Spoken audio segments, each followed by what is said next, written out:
I see Rosa in the waiting room. Hi, Rosa. How are you? I see Caleb Beaver in the waiting room. Hi, Caleb. How are you? There's Rosa. Hi. Bam. And then there were 3. Oh, I think she froze.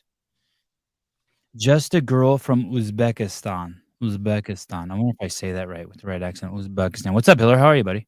I was hoping you were going to say that because I didn't know how to pronounce it. Uzbekistan. Some great arm wrestlers out of Uzbekistan. Oh, Rosa, you froze, girl. I'm going to take you out for 1 second, and maybe you got to reboot and re-enter. I wonder if Roman's having some issues getting in. Okay, I understand. Texting with a dear friend. Fair enough. Okay, let me see. I'm sent the link to. Oh, look it. Caleb, will you kick off Rosa's other camera? Thank you. Awesome. Hey, Rosa. Hi guys, what's up? What's up? Thanks for doing this. Are you in Uzbekistan right now? No, but I wish I was. Fair enough. Pronounce it? Do you know Andrew Hiller, Rosa? No, we never personally met, but I've heard a lot about you, so absolute pleasure to meet you. Nice to Hello, meet you. everybody. Roma. Roman Khrennikov. Hi, how are you? Hello, I'm good, thank you. You? Good. I'm fantastic. I'm excited to see you. Welcome to the show. It's good to finally have you on here. Yeah, thank you. Okay. Roman, where are you right now? На русском лучше, да, буду говорить? Да, давай говори на русском. Где ты находишься сейчас, Рома? Да, я понял. Ну, я сейчас нахожусь в штате Теннесси, город Куквилл. Сижу вот в гараже, спустился в гараж. He feels a little bit more comfortable speaking Russian, so I'm gonna translate. Although he understood what you meant, he is in city Cookeville, in state of Tennessee, and inside of his garage. Oh, nice. Oh, so he's not. He has a place there with some gym equipment in it. Also, he doesn't train exclusively at Mayhem. У тебя, говорит, в гараже тоже есть всякие, спортивные эквипменты, и что ты не только в Мэйхэме тренируешься. Ну, в основном тренируюсь я в Мейхаме, да. Это зал больше сделан для... Ну, в принципе, идея этого зала была как бы собрать этот спортивный зал для жены, потому что она больше следит за львом, и в момент, когда у нее появляется время, чтобы она могла спуститься и просто потренироваться здесь. I think the main goal of that gym that you're seeing right now was for his wife. She's taking care of the baby. He's a little over a year old, and so once Roman has some time to look after his son, his wife can go downstairs to the gym and work out herself. She loves CrossFit. Oh, I love that. I love that. How's Roman's foot? He's got a big smile on his face. I'm guessing that he's healing up nicely. Как ножка? Нормально называется? Да, уже лучше намного. Я уже сегодня первый раз, да, вот видел упражнения. Сегодня первые мои приседания со штангой на спине были. Немного чувствую боль, что стопа была как бы в одном положении 4 недели. Сейчас нужно ее разрабатывать. Немного больно из-за того, что она немного атрофировалась. Так, в принципе, она намного лучше. Я уже могу ходить более-менее, не хромая. Намного лучше.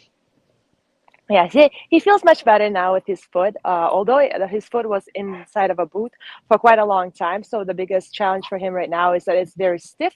Today was the first day he squatted with a barbell, so it's awesome. He can feel a little bit like some sort of like in discomfort due to the stiffness. But yeah, overall he walks, he's doing well, and he's doing workouts. Can he tell us at the moment, like the 3 seconds prior to the injury, and then maybe the 3 seconds after the injury, give us kind of like that sort of that 10 or maybe 5 and 5, that 10-second window, no details, too small. I'd really be curious what actually transpired with his injury. Говорит, ему интересно про твою травму, да? Он говорит, расскажи нам вот примерно такой 10 секунду, что получилось 5 секунд до травмы, что думал, вообще, как произошло, что вот так случилось. Именно тот момент после травмы, да, что я сразу Нет, подумал. вот до травмы, вот смотри, 5 секунд до травмы и 5 секунд после травмы. Примерно вот эти вот 10 А, секунд. И не упускай никаких маленьких деталей. да, я понял. Ну, до травмы я шел с Велнером. Мы одновременно практически, ну, я так, по крайней мере, помню, что мы одновременно подходили к последнему бревну с этим красным мешком. И я для себя понял, что, ну, поймал на мысли, что я могу его обогнать. В принципе, я где-то был на шаг, может, впереди. И я понял, что я могу быстрее перебросить и, ну, перелезть через бревно и как бы финишировать быстрее его. И вот эти мысли как бы двигали мной, и я перепрыгнул через бревно и как раз приземляясь на мешок другой черный, да, который был меньше. И, и был очень сильный хруст, по крайней мере, я не знаю, кто слышал, но кто-нибудь услышал там из судей или зрителей, но я просто его прочувствовал и услышал так, что я сразу понял, вот в моменте, когда был хруст, я подвернул ногу, я понял, что да, это походу серьезная травма.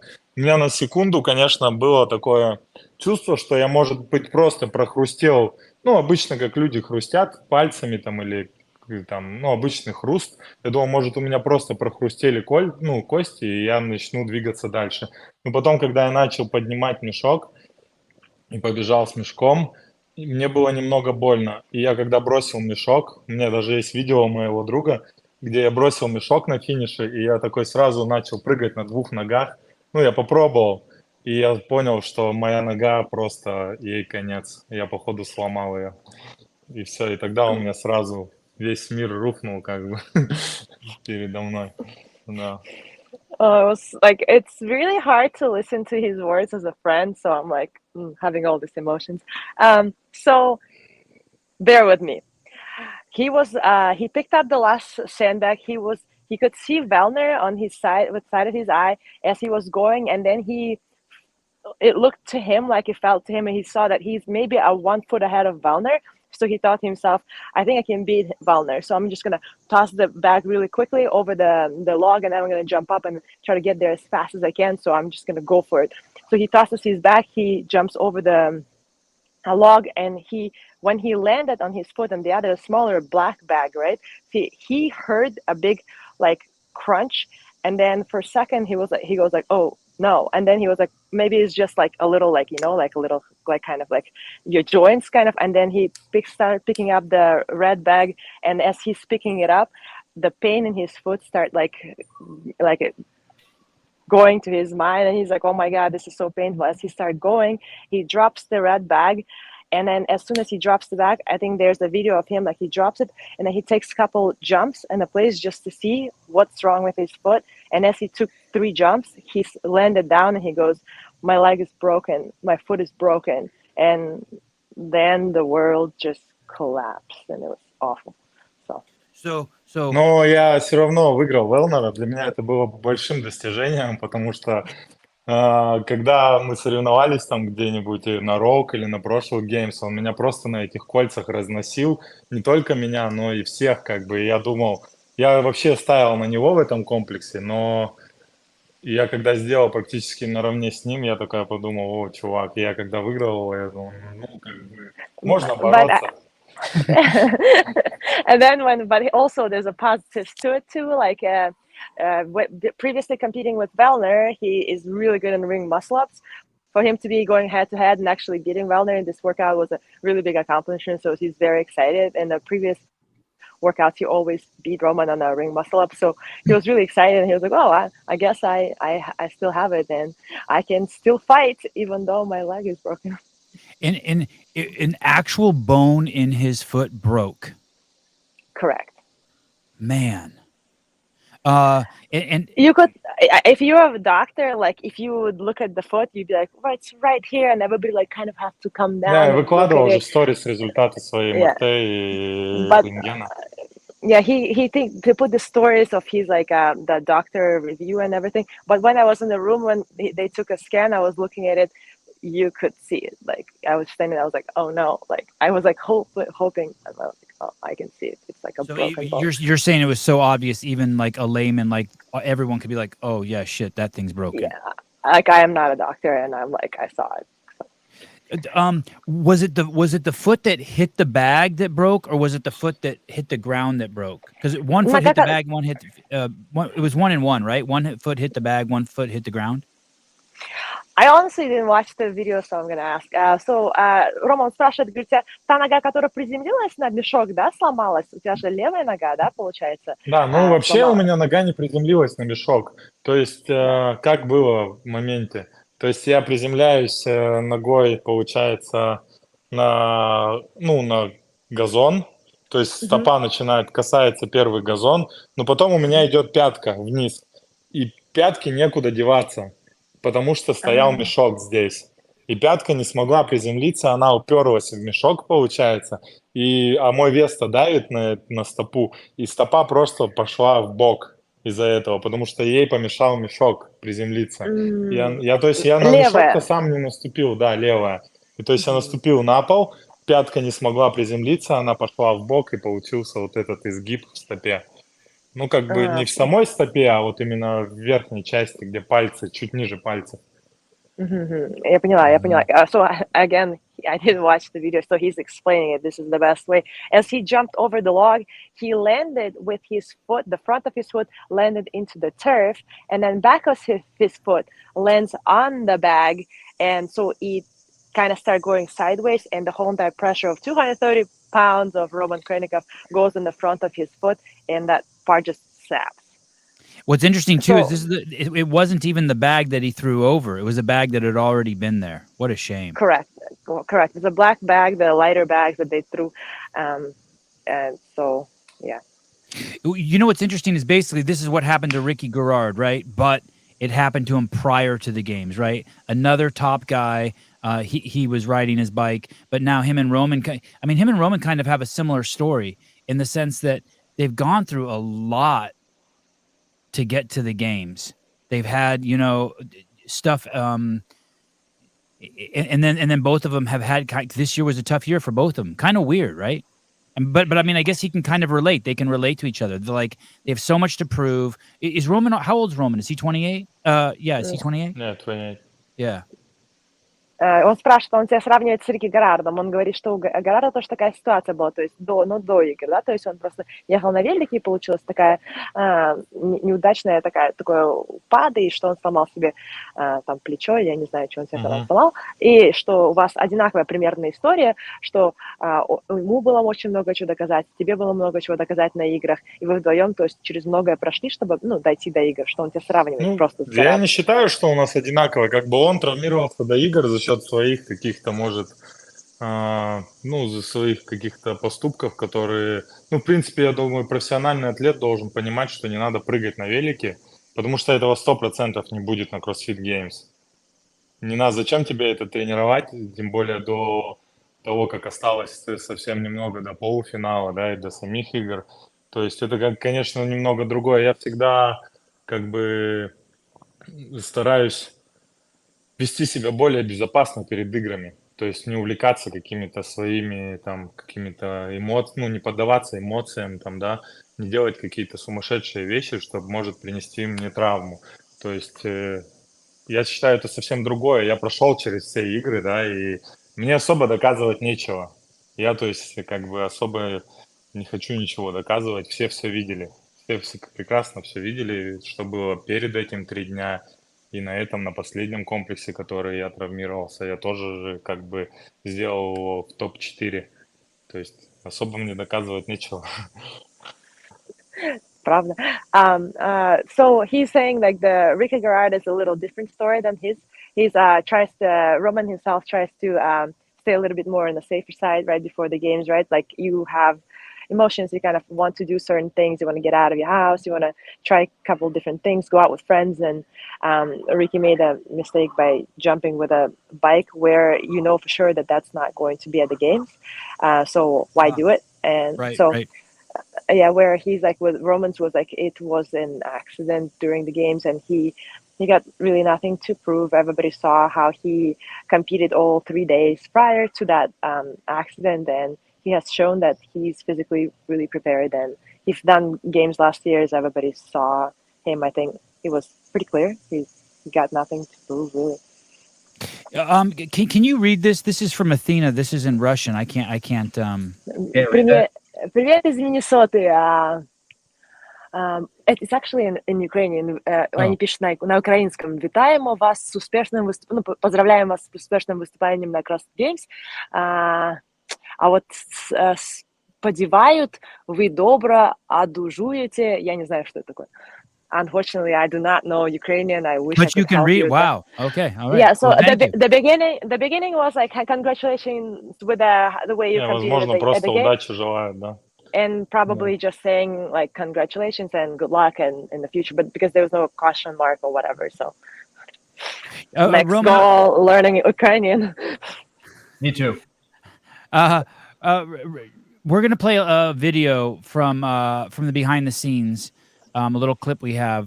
We want to show you guys so people know how emotional it got in the Coliseum when Roman continued to compete after his injury. Сейчас он покажет видео, и там он хочет показать, какие эмоции были у народа во время в Колизее, когда ты выходил на предпоследний ивент. Мгм.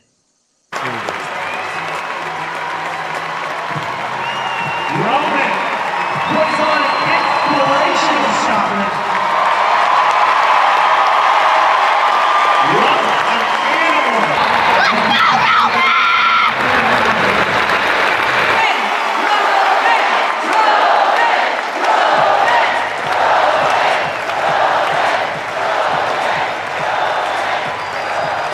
The crowd in behind Roman. Roman Khrennikov getting a standing ovation here. Nuts. Do Russians have emotions? No, you're right. Never mind.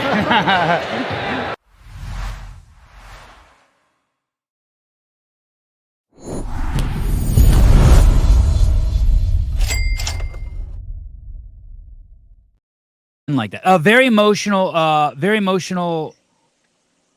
moment. But I can't. Maybe the most emotional moment in the history of the CrossFit Games. What's the impact that had on Roman? That moment, those moments there. Ну, все говорят тоже, говорят, это один из самых эмоциональных моментов во время CrossFit игр вообще когда-либо, да, то есть как это на тебя повлияло вообще, ну, быть в этой ситуации, да, то есть окружение, эмоции просто. Ну, знаешь, я уже с тобой говорил, и там в документальном фильме, который про нас снимали, я для себя открыл. Я всегда уважительно как бы относился, и для меня всегда примером была категория адаптив, да, правильно, которые с ограниченными возможностями, да, у которых нет там руки по каким-то обстоятельствам или ноги, или там какая-то, ну, я не знаю, что это как бы что-то с людьми происходило, да, в этой жизни, и они как бы выступают, несмотря ни на что, как бы в кроссфите. И вот я как бы, у меня сразу все эмоции мои как бы ушли на второй план, и я понял, что насколько им тяжело в этом моменте, да, что они когда выступают, и что они не получают столько поддержки, сколько получил я, да. То есть понятно, да, я там был полностью физически подготовлен, там шел на первом месте, да, там травмировался, и, ну, такой как бы эмоциональный момент и вышел, и там на одной ноге, можно сказать, хотя я мог на второй ходить, да, просто мне было очень больно. То есть, и как бы я пытался сделать все, что смог, потому что, ну, как бы я привык так делать. Если я могу делать, я буду делать. Но я настолько понял, что как бы насколько тяжело выступать им, и что мне сразу показалось, что насколько их недооценивают и в этом моменте, что их не смотрит такой полный стадион, им не придают такую огласку, да, в медиа там или... По крайней мере, я это вижу. Я не знаю, как они там себя чувствуют. По крайней мере, я ни с кем не общался. Так только пару раз познакомился и сфотографировался. Но вот эту сторону медали я увидел. Я как бы не хочу говорить о других эмоциях, потому что вот эти эмоции, они как бы меня сразу немножко опустили вниз. Вот в моменте просто, когда я об этом подумал. И вообще, то есть гордости во мне за меня никакой не было, когда я поймал себя на этой мысли. И сейчас я говорю то же самое, даже когда у меня эмоции остыли, уже прошло столько времени, я очень горжусь теми людьми, и я их понимаю, что они просто великие люди, и я думаю, про них надо больше говорить. Oh. So he was telling me like we had a conversation afterwards, like right after that same evening we talked about how you're feeling, what the emotions are, and he told me this thing, and he's going to repeat himself again.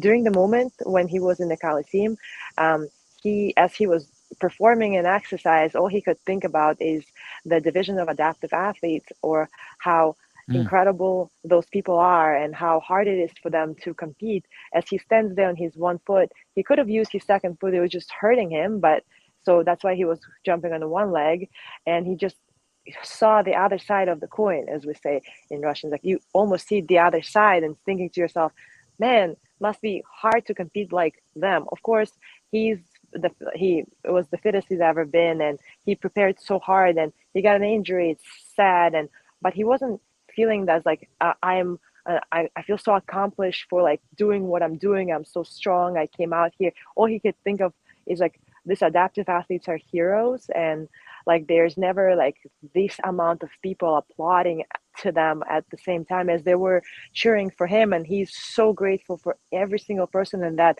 arena, but he just could not stop thinking about adaptive athletes, and that probably what kept him going. Every single time he thought maybe I should like stop or slow down, that's all he could think about, is like the adaptive athletes are true heroes.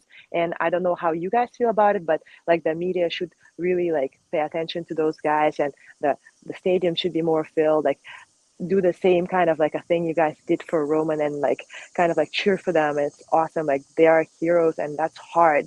Jumping on the one leg, like it's tough. Да, It и was horrible. все постоянно мне говорили, вот ты вообще совершил там какой-то героический поступок. Но когда я об этом понял, ну, ну, вот адаптив атлетов, да, когда я об этом задумался, когда мне говорили, что я сделал хорошую работу, я даже не воспринимал это всерьез особо, да. Я как бы мне говорили, Роман, ты чувак, типа ты вообще там сумасшедший, ты там сделал такое, показал такой дух. Я такой, ну окей, если вы так видите, то да, я как бы не против, ну вы так видите меня, да. Но для меня это как бы, если внутри то, что я чувствовал, для меня это вообще не было, то есть никакого там супер поступка какого-то, когда я вот... Просто это, наверное, не понимаешь, когда ты полностью здоров, да, когда ты начинаешь ценить, когда ты что-то теряешь, в принципе. Мы начинаем ценить, когда что-то теряем. И, в принципе, я вот это потерял как бы немного, да, немного фитнеса, и я как бы понял, каково это, да. Причем, хотя у меня ничего, у меня все было на месте, у меня была просто небольшой перелом. То есть ничего страшного, как бы. That guy. Nothing was really bad to him. It's just a little broken foot. Anyways, that's just my words. So he's saying when everybody kept on telling him, good job, Roman, you did amazing. For him, as he was listening to all those encouragements and the words of encouragement saying how incredible he was just like soaking it in and thinking, if you say so, sure. I'm not opposed to it, that I've like helped you somehow, like, oh, you think this of me, thank you very much, I'm so grateful. But in reality, you just could only think, I still had my leg, like it just couldn't step on it. It was just a little broken foot, and like I didn't do like it's just like the idea of like when you lose something, you cherish it a lot more than when you have it. He was very fit, and then suddenly in the blink of a second, he wasn't anymore. So he was just very down, and everybody kept on telling him that he was a hero, where he believes that the heroes are those who live with it every day. Like he still has a foot, and today he can walk. An adaptive athlete probably will never have a foot if they don't anymore. So that's like, he applauds to them. It's incredible what they do. Would he have won if he didn't break his foot? Are we looking at the 2023 CrossFit Games champion? Are you asking me? Sure, I'll start with you. I'm asking you. Yes, I'm asking you. No. I think we need to ask you to get to him. So Yeah, both. I'll take an answer from both of you. Fine, Roman, would you have won? Ты думаешь, ты бы выиграл 2023 CrossFit игры, если бы ты не сломал ногу? 100%. 100%. Я выиграл уже игры до игр. He won the games before the games. Для себя в голове, для себя я выиграл, потому что я 100% готовился, то есть я пожертвовал всем, да, моя семья уехала от меня, чтобы я там Ну, все, я не знаю, у кого есть маленький ребенок, все через это проходили, да, что он там очень плохо спит по ночам, там, да, из-за каких-то моментов этих. И как бы моя семья уехала от меня, мы с женой решили, что мне лучше будет подготовиться там одному, чтобы я полностью сфокусировался, и как бы я 1,5 месяца, да, то есть даже больше, ну, где-то 1,5 месяца я был полностью сфокусирован на тренировках, то есть я вставал, ел и тренировался, приходил, восстанавливался, опять тренировался, ел, там, спал, все было по режиму. И я понимал, что и тренировки были жесткие, вокруг меня была очень хорошая команда Мейхам, и до этого у меня такого не было. То есть в том году я готовился совершенно по-другому. Там и моменты с семифиналом, и с болезнью, там вообще было все по-другому. И здесь я понимал, что я сделал все для победы. И, конечно, все тренируются, да, каждый может так тренироваться, как я. Но я для себя подумал, что я сделал все для победы. И если кто-то просто сделал больше меня, да, он выиграет. Может быть, он выиграет, да. Но я был перед собой 100% уверен, что я смогу выиграть игры. То есть я шел, и я знал, что я выиграю эти игры. У меня даже не было сомнений никаких. When he prepares for the game, in his mind, in his head, he is 100% sure that he's going to win the games. There's nothing beside winning the games. He did everything in his power to do everything towards that goal, and in his mind, 100% he was a winner. He now a little bit of story about something that most of the people probably won't understand, but maybe somebody could relate. Like, bear with me and my story of an immigrant, right? So as a parent of a little baby, you know how baby's teething and he doesn't sleep and all of that stuff. Him and his wife made a decision that she will go back to her family in Russia so he can prepare 100% to the games. As they did, every single day he woke up, he went to a mayhem. He had a great team around him. He worked out really hard. He didn't cheat one day. He did put all of the work. Every single day was all about training, eating, sleeping, training, eating, sleeping. All he did for months as a preparation in his head and in reality to me as well. Like, he looked really, really ready and fit and ready to go. He didn't spend any time on doing anything else. And even like comparing to last game, his preparation to the game, it's not even close. Like, the team that he had around him and everything that he did towards it was to the best of his ability. And the only way that another person would have won if they prepared more. So, but that he broke a foot. So he 100% in his mind had the win in his sight. I agree with him. Finally, Да, a good comment. Oh, sorry. Тем go ahead. более, когда я увидел 2 последних комплекса, где была скакалка, там, тянуть сани, там, байк с трастерами, это вообще, мне кажется, я родился для этого, делать байк и трастеры совместно. То есть последние 2 воркаута, это просто как будто Бозман сделал, писал их и снизу подписывал подарок для Романова. Финал, подарок для Романова. Man, and when we were sitting there,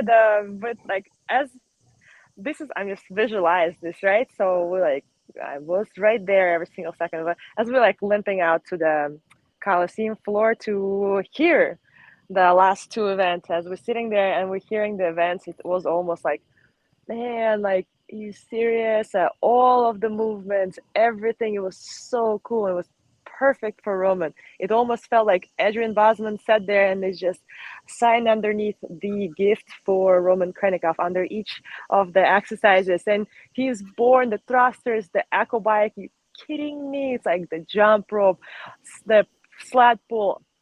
And we just sat there like, oh man, that sucks. I just remember sitting there like, oh, horrible. Andrew, does he win the games? Yeah, Yeah. Healthy Roman wins the games? without a doubt. Wow. The final event had that echo bike in it, and there's no one better than him on the echo bike. And then the one before it, I've talked to some people at the camp over there, and he handles the sled incredibly well. Roman, you were also very close to being told you couldn't compete, correct? I was down there, and you had dozens of people around you, minute to minute. You didn't know what was going on. You didn't even get to like. I mean, psychologically, that must have been crazy. It wasn't like they were just like, okay, go ahead and compete. It was like there was endless discussion after each event between the start and end of each event. There was just endless discussion between many doctors and the CrossFit staff on whether you were going to be allowed to compete. It was like never ending, the conversation. Он говорит, это также во время того, когда мы все были под Колизеем, там было очень много, ну, он рядом был, он видел, что очень многие люди вокруг бегали, смотрели доктора, подходили, и не было ясно, будут разрешать тебе выступать или нет. То есть там было такое, типа, там такое собрание, постоянно такое вот, ну, напряжающая ситуация где-то, ты даже не знал, что тебе разрешают вообще выйти. То есть как на тебя это повлияло и что там было, расскажи, поделись вот этой историей, как доктора, кроссфит, как это все происходило. Ну, в принципе, когда мне сказали перелом, да, что вот у меня там, возможно, мне вообще не сказали перелом, мне сказали трещина, да, нам же не сказали, что у нас перелом. Мне сказали трещина, ну, что типа, если ты выйдешь, да, и не будешь трогать ногу, да, то есть ничего не случится. То есть если ты выйдешь и там как-то на одной ноге сможешь выполнять какие-то упражнения, то, в принципе, ты можешь как бы это делать. Нежелательно, но ты можешь, да. Да, помнишь, доктор сказал, если ты на ногу поставишь, я все скажу, на последнее ты не выйдешь тоже. И он Да, тоже, и он мне сказали, работал. что он сказал, что ты как бы, если ты поставишь на свою ногу, да, то есть ты сделаешь намного хуже, и на следующий момент, ну, да, ивент, мы тебя уже точно не выпустим. Но что я ответил, да, я согласен, я буду работать только на одной ноге. В принципе, что я и сделал в первом комплексе, да, который я делал. То есть, и второй, когда я вышел с первого ивента, мне сказали, ну окей, тогда иди крути байк, и там трассеры, ну, типа, не делай трассеры, ну, и я решил, что, ну, делай минимум работы, что-то пытайся. Ну, я вышел, пытался, да, крутить байк, возможно бы я попробовал трассеры, не знаю, ну, я сделал все, что возможно, да, очень благодарен медикам, да, всем врачам и организаторам, что они выпустили меня и разрешили мне делать, потому что, ну, минимум работы не было, и ты должен был выходить и пытаться что-то делать. Но я выходил, я пытался, все это видели, как бы все было очевидно. То есть здесь только большой респект. Yeah, he's like, first of all, he's very excited, very grateful for everybody who were helping, the doctors who were helping him at the moment. And the second I found out that he had the injury, we took him to an X-ray, and as we did the X-ray, the doctor looked at it and said, I can see a fraction on his foot. Like, I do not know if it's broken. We do not see any, we don't have an MRI here. So we do not recommend him compete. If he puts his foot on the floor and puts the weight on top of it with whatever weight bearing exercise there is, he will have a Lisfranc fracture, like when he had to have a surgery because his bones like open up, you know, on the foot, like, so he'll have a surgery. My medical opinion is do not go on the floor. And we said, well, we don't know what the workout is. So we didn't even know what the workout is, and there's no minimal work required.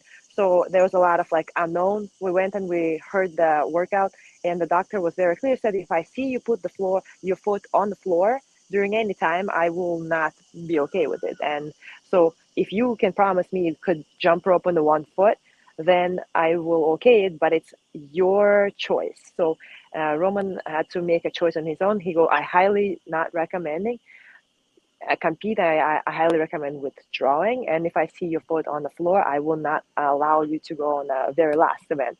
You had to show minimal work required, and requirement was nothing. So you just had to show that you are trying to finish the exercise, which then a lot of people gathered together. There was a lot of talk. It was very up in the air till the very last minute.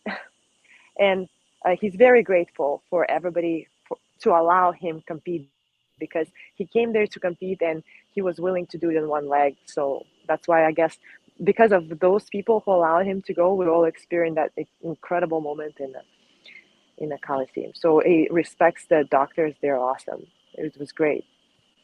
Did you have to sign something saying go that ahead. he his Go other ahead, foot? Hiller. Sorry, go ahead. That's okay. You're good. Did he have to sign something saying that he wouldn't use his other foot? It's just an odd. You have to use one leg. You can't touch the ground. And if you do, you're done. I feel like there has to be something. recorded. I will ask him this, but I know the answer. Он спросил, подписывал ли ты бумагу, где было написано, что тебе нельзя использовать другую ногу. Но ты мне сказал, я знаю ответ. Ты не подписывал эту Не бумагу, там была подписал другая. ничего не подписал. No. He said no. No. Yeah, I know that word No. in Russian. But he did have to sign something saying he took responsibility for his decision to go out on the floor. That's correct, right? И потом тебе ждали подписать бумажку, которая говорила, что ты несешь ответственность, если что-то с тобой случится. Да. Я полностью взял всю ответственность на себя. Но считаю это правильным решением, потому что я тоже не хочу Ну и никого вначале тоже, подставлять. когда ты подписываешься на игры, вначале тоже дана тебе бумажка, которую ты подписываешь. Да. Well, 100%, конечно. Yeah.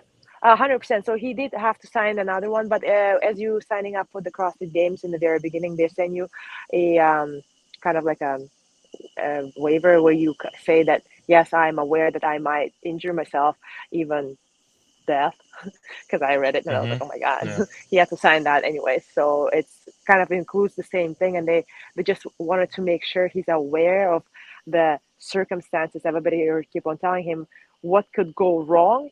And if he, in an emotional moment, decides to put all his weight on the foot, and then something terrible happened, they could be ramification. So he said, I will take the full responsibility, and I won't do it. So yeah. While I was filming the behind the scenes, I would hear rumblings coming up the ranks through the chain of command up to Dave, that there were complaints coming from Roman that during the run, Jeffrey Adler was talking. First, I heard he was what they call chirping Roman, and then eventually I heard that he was actually touching Roman. That Jeffrey Adler actually put his hands on Roman a few times, and I tried to inquire about that with Jeff, and that's not. There was some talking, and I think you can even see it in the bike event. You can see he's talking. There's some video of him actually talking to Roman. But what I was hearing coming up the ranks and being reported to Dave is that Roman was angry about it and didn't think it was appropriate. Is there any truth to that, or can Roman kind of talk to us about what happened, what the relationship was like between him and Jeff at the games? Короче, он спрашивает по поводу 5К бега, когда он сидел в Колизее, он услышал один, что-то сказал, другой что-то сказал по поводу того, что там что-то происходит, где Джефф Адлер тебе там какие-то слова высказывал во время бега и даже рукой тебя трогал. Правда ли это? И если расскажи нам что-нибудь поподробнее по поводу этого, потому что они не знают, правда это или нет. Ну да, это, в принципе, основная тема, да, которая меня затронула в последний день, да, и, в принципе, ради чего мы сегодня все и собрались, наверное. Ну, просто я хотел высказаться, да, и чтобы все узнали об этом, в принципе. So yeah, this is probably the main reason why you guys are meeting today, and probably like in the last couple days that it's been on his mind, and he really wanted you guys to hear him out, and he wants to share what has happened to him. Yeah, I would like all the details, but I wanted to also make sure I contextualize with the first 30 minutes of talking to him what this actually was going on, showing so everyone can understand a little bit of the buildup. I hope he doesn't think that I was beating around the bush. It's just that it's important to contextualize what the event was, what was going on with him, etc. So I hope he appreciates or understands the buildup to it. And we would love all the details. I'm very, very curious. And I'm glad he made that post. I love hearing from him. I think the community, whether they like what he posted or not, loves hearing from him. They're so excited. They can say something bad or good about him now. They can get their phone out and try. Yeah. И, короче, он говорит, он первые вот эти 30 минут мы с вами разговариваем, говорит, ему хотелось все равно, чтобы люди узнали, как у тебя дела, что вообще происходило на играх. Понятно, да. Он прекрасно понимает, что это было и ему нравится твой пост, говорит, что теперь все хотят от тебя услышать, Рома, про тебя хотят говорить, и теперь ты им дал, еду для размышления. То есть пости больше таких. Рассказывай все детали, давай. В принципе, да, я выложил это для того, чтобы там какой-то поднять интерес, да. Возможно, в этом есть какой-то плюс, да, я не спорю, да, есть, конечно, обратная сторона медали. Но я просто почему сейчас поднял эту тему, потому что у меня была травмирована нога, да, и были эмоции такие, конечно, не очень хорошие. И потом я летел в Дубай, и прилетел в Дубай, жену не видел, да, с сыном 2 месяца, уже очень соскучился. мы проводили время вместе, все там прошло как бы. И когда я приехал сюда, люди тоже начали интересоваться у меня, что же там случилось, ну, потому что он, ну, то есть Джефф Адлер, он много раз давал интервью по этому поводу, и как я понял, и, ну, я смотрел эти интервью, и как люди поняли, что он гордится этим моментом, да, в некоторых моментах. Он гордится, что он так поступил со мной, да, что он как бы использовал какую-то тактику против меня, там, тактику, то есть не физическую, а вот эту ментальную. И я решил, то есть, сказать свою, да, как бы со своей стороны поделиться своим мнением, как с моей стороны это выглядело все, да, и поэтому я решил спустя столько, да, прошел как бы уже месяц, почти чуть меньше, да, и почему я именно сейчас, потому что все эмоции как бы остыли, я недавно только об этом узнал, и люди как бы начали меня об этом спрашивать, и я решил рассказать им об этом. Ну, Давай я сейчас сейчас расскажу, быстренько, ты да, можешь да, сейчас перевести, я, да. да. So, just to summarize the whole idea, why you guys are talking to him right now is because when during the game he broke his foot. Obviously, his head was in a different place. He needed to go through a healing process and do his recovery in his foot. Also, he hasn't seen his wife and kids for about 2 months. When he went to meet them again and he wanted to spend time with them, sort of kind of took a time off to himself to mentally just be there present in a moment with people that he loves very much. And then, and now when he came back to Cookville and he's been training and doing his stuff, and a lot of people reach out to him and all the time asking him questions. So what happened? What happened? Tell us that 5K run, etc. And he was like, didn't voice it, whatever. And so, and then he started like people started sending him clips of how Jeff Adler is giving interviews and commenting on that particular thing. And it sounded to him that like Jeff was sort of like proud of what he's done. And that's kind of like a technique of mental games where you win it by doing certain things. And then you kind of like put the mental on your opponent and it works. And then you win. And he was like, and he thought to himself, like maybe I would just like to tell my side of the story, and then you guys are aware of what exactly has happened there, so you hear both. He's not trying to like attack or whatever. He's just saying, well, if you want to hear my side of the story, now he's going to say his side of the story. I stopped him, so I just because I wanted to translate before he goes on. Yes, please. Yes, please. And at some point Roman can say from the Rocky movie, if he dies, he dies. That would be. I'm telling you, it's a missed opportunity for Rocky one-liners. I'm telling you, he will just overnight 300,000 new нет, followers. Overnight, здесь нету никакого, overnight.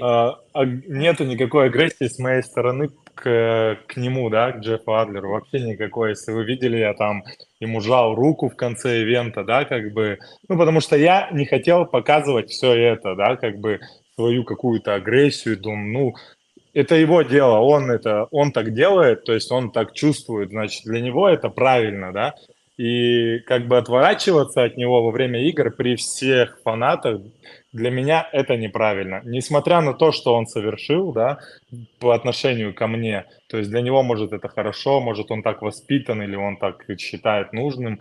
Для меня, как бы, находясь на соревнованиях, да, там, в чужой стране, соревнуясь с международными атлетами со всего мира, показывать себя, и на тебя смотрит весь мир, который увлекается кроссфитом, показывать себя как-то с агрессией, даже если у меня это есть, да, допустим, то есть я считал, что это неправильно. То есть, Почему это неправильно? Потому что мы подаем пример, как бы, основной пример подрастающему поколению. Понятно, что взрослых там уже никаким примером не удивишь, да? Хотя и взрослым мы можем людям, да, их как-то замотивировать, но в основном, да, как бы нас смотрят, ну, и подростки тоже, и как бы ты должен подавать пример. То есть ты не должен казаться кем-то, кем ты не являешься, да, на самом деле, но все равно ты должен, как бы, если ты пришел на соревноваться, если ты не хочешь казаться хорошим, но если ты плохой, но ты должен быть хорошим именно в этом время и в этом месте, потому что это определенный свод правил, как бы это норма, это спортивное поведение. И как бы у нас такой спорт, в принципе, где говорят сначала на брифинге, что вы должны себя вести корректно по отношению друг к другу именно здесь на играх и во время комплекса тем более. То есть нам прям на брифинге, когда мы в четверг, в среду сели, и нам прям сразу об этом сказали, и это было прям слышно, и как бы это было очевидно. И ты об этом задумываешься, да, и много писали комментарии, там, вот ты там, ну, я так немного почитал вначале, потому что мне было интересно, сейчас понятно, там уже 1000 комментариев, я вообще забыл про этот пост уже как бы, и ты там в хоккей к нам приедь, там начали люди писать, а если бы ты в хоккее, ты там начал плакаться, а если вот это спорт, это типа, это нормально для спорта, но у нас не такой спорт, в принципе, потому что если делает один, то другой не может ответить ему тем же самым, потому что на него это может повлиять по-другому. И то есть это ненормально у нас, если один будет применять физическую, да, физический контакт. Я не говорю о ментальном, ладно, ментальный это допустим. С ментальным как бы проблем нет. Если к тебе будет применять во время ивента физический контакт, то ты не можешь ответить тем же самым, потому что если ты, ну как бы ты ответишь ему тем же самым, ты не будешь наравне с ним. К тебе могут проявить уже другой интерес, да, и проявить другие действия. То есть, может, ты окажешься еще хуже тем, кто первый начал принимать. То есть это ненормально, что мы бежим, он начал толкаться, да, и я в ответ, и все такие, как в хоккее, ура, давайте, мы все будем драться. И такого нет, и я это прекрасно понимаю, да, как бы, и он, видимо, пытался меня, ну, я еще не рассказал саму ситуацию, да, и он, видимо, пытался меня вывести на то, чтобы я ему ответил, но я как бы, у меня как бы с этим проблем нет, с ментальным, меня вывести очень сложно, и как бы на эмоции, и в принципе, я не поддался этому. И вот эти комментарии, которые люди пишут, вот это меня больше, типа, это спорт. Даже профессиональные люди, которые соревновались в кроссфите, говорят, это спорт. И мне очень понравился один комментарий, кто-то написал, не помню, типа, плохо себе представляю, когда те к Артуме, допустим, бежит и кого-то пинает и говорит, давай, беги быстрее, типа, это вообще абсурд. Или Мэтт Фрейзер, или Фронинг. Представляете такую картину, что Рич или Мэтт или Тия бежит и такие пинают, давай, беги быстрее, какая-то физический контакт, да, такой, это просто, это бы так смешно смотрелось со стороны, я не знаю, как там смотрелось, но ну, давай, переводи, и я потом расскажу, что в итоге случилось. There we go. Here we go. I can speak now. You got it. Right here. Yeah, I know. You recorded I know. it? You recorded it and crazy. translated it? Hiller? Is that what you did? Something about Froning and Tia. I don't know. Yeah, there you go. Yeah. You're gonna be my replacement, Hillary. I'm Got actually you. very excited. Роза, у тебя темнеет, тебя все меньше видно и видно, если что. Пусть свет Yes, там включат. I'm going to turn on the light because Roman doesn't like my You're gonna be lightning able to situation. hold on to all that. That was a lot. Yeah, you Oh, look here we better. go. You look good in the light, Rosa. You look good in the Okay, light. that's what I say all the time. Okay, let's Good in see. the light. Light. О, So he doesn't have any. First of all, he doesn't have any anger towards Jeff Adler, right? So it's like he's been an athlete of the CrossFit Games since like 2018 in the professional sports 2018. He after event he shook his hand. He would always present himself from the best like possible way because we were like literally told to do so. Like if you see him, he would shake his hand, he would say good job, and like all of that stuff. He would always act in the best manner. It doesn't mean that he doesn't agree with what he did. So and the moment is like it was like a lot of people are watching you, so you almost have to understand that now most of the people that watch CrossFit, I asked him why, why do you do that and etc. He said because a lot of people watch it and what Ali did wasn't right. For a reason, because you have all this future generation that is growing up. You have all these adults are sitting there looking up to the top athletes. So we were told in the briefing on the Wednesday, right before the games, that we have to act in a sportsmanlike conduct is something that we briefed upon every single game after game. The mental games, sure, like you can trash talk, all of that stuff. That is totally normal. It's absolutely fine. Like we were told, like they were told not to do certain things, such as like physically, like come into contact with another individual, and that's what in the very end he said it would be very silly to see if Tia Toomey or Matt Fraser like running around and like poking somebody with the elbow, saying "You will go faster." Like it's just weird. So for Roman, that was very strange behavior by Jeff. So that and is he what was like, happened, Rosa? That is what happened? Yeah. Adler did elbow him? Was it aggressive? Was it chirping? Was Да, it... сейчас расскажу. Да, Do you think договорил. he's gonna tell you just in a second. I'm just gonna Okay, finish okay, what okay, is like a long. okay, So sorry. sorry. Okay. So in a way, it's like the behavior that the Adler has shown, it wasn't appropriate to him this time.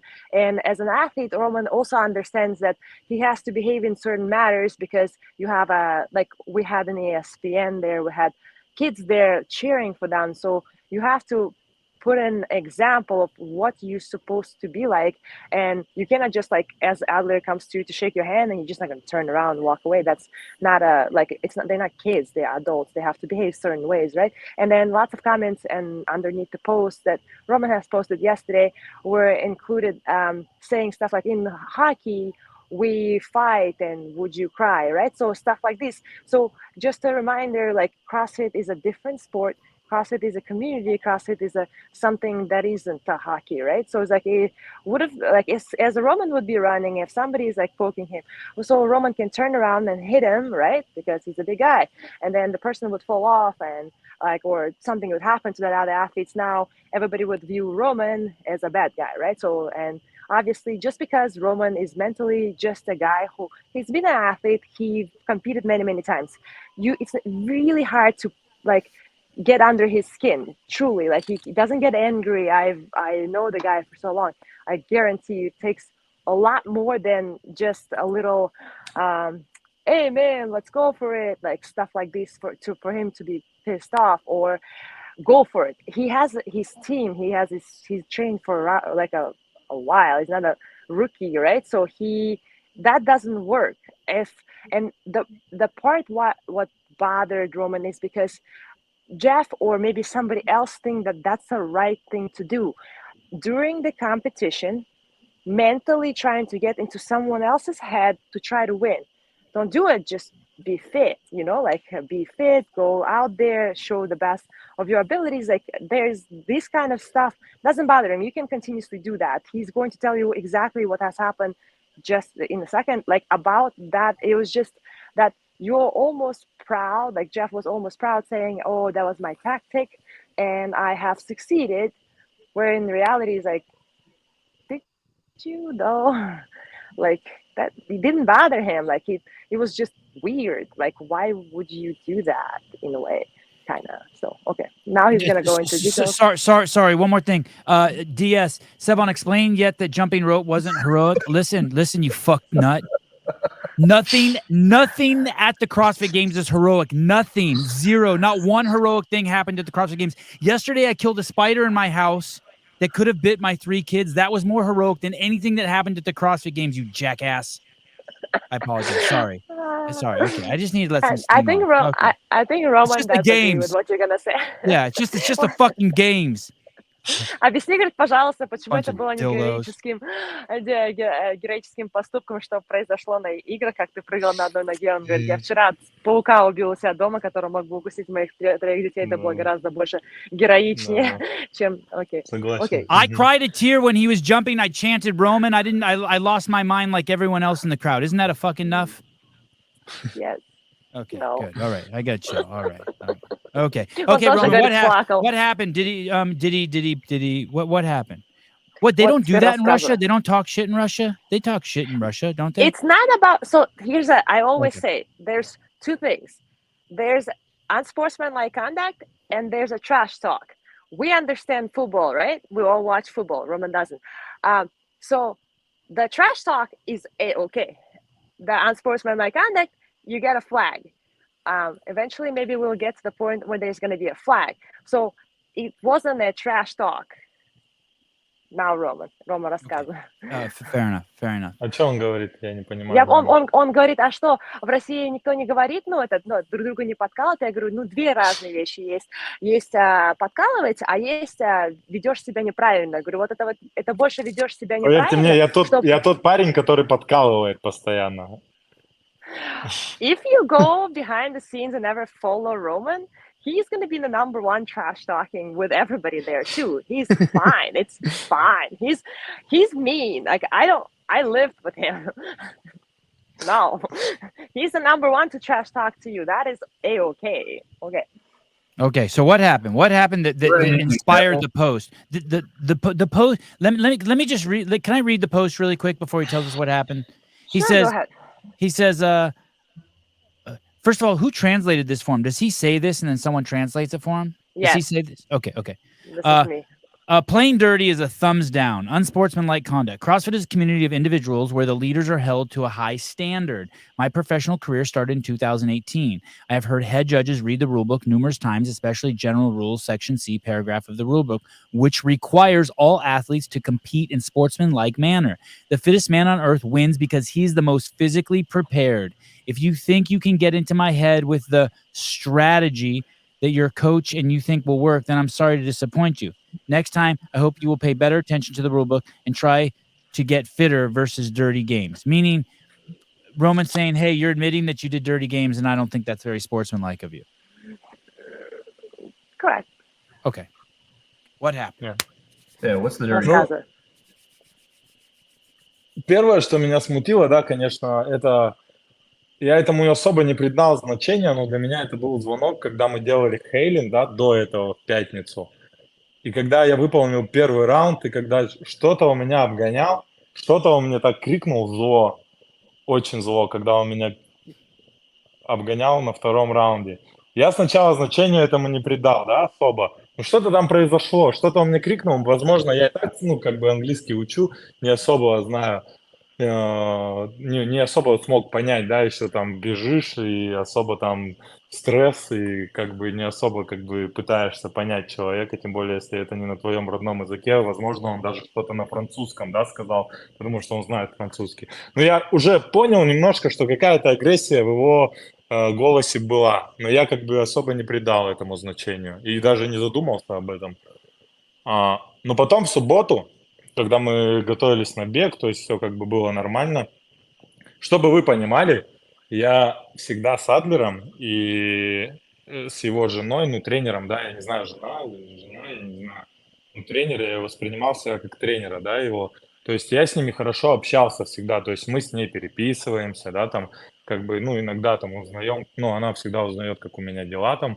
И с ним я всегда общался на площадках, всегда хорошо, по-дружески, да. То есть у меня вообще к нему, то есть от него я такого вообще не ожидал.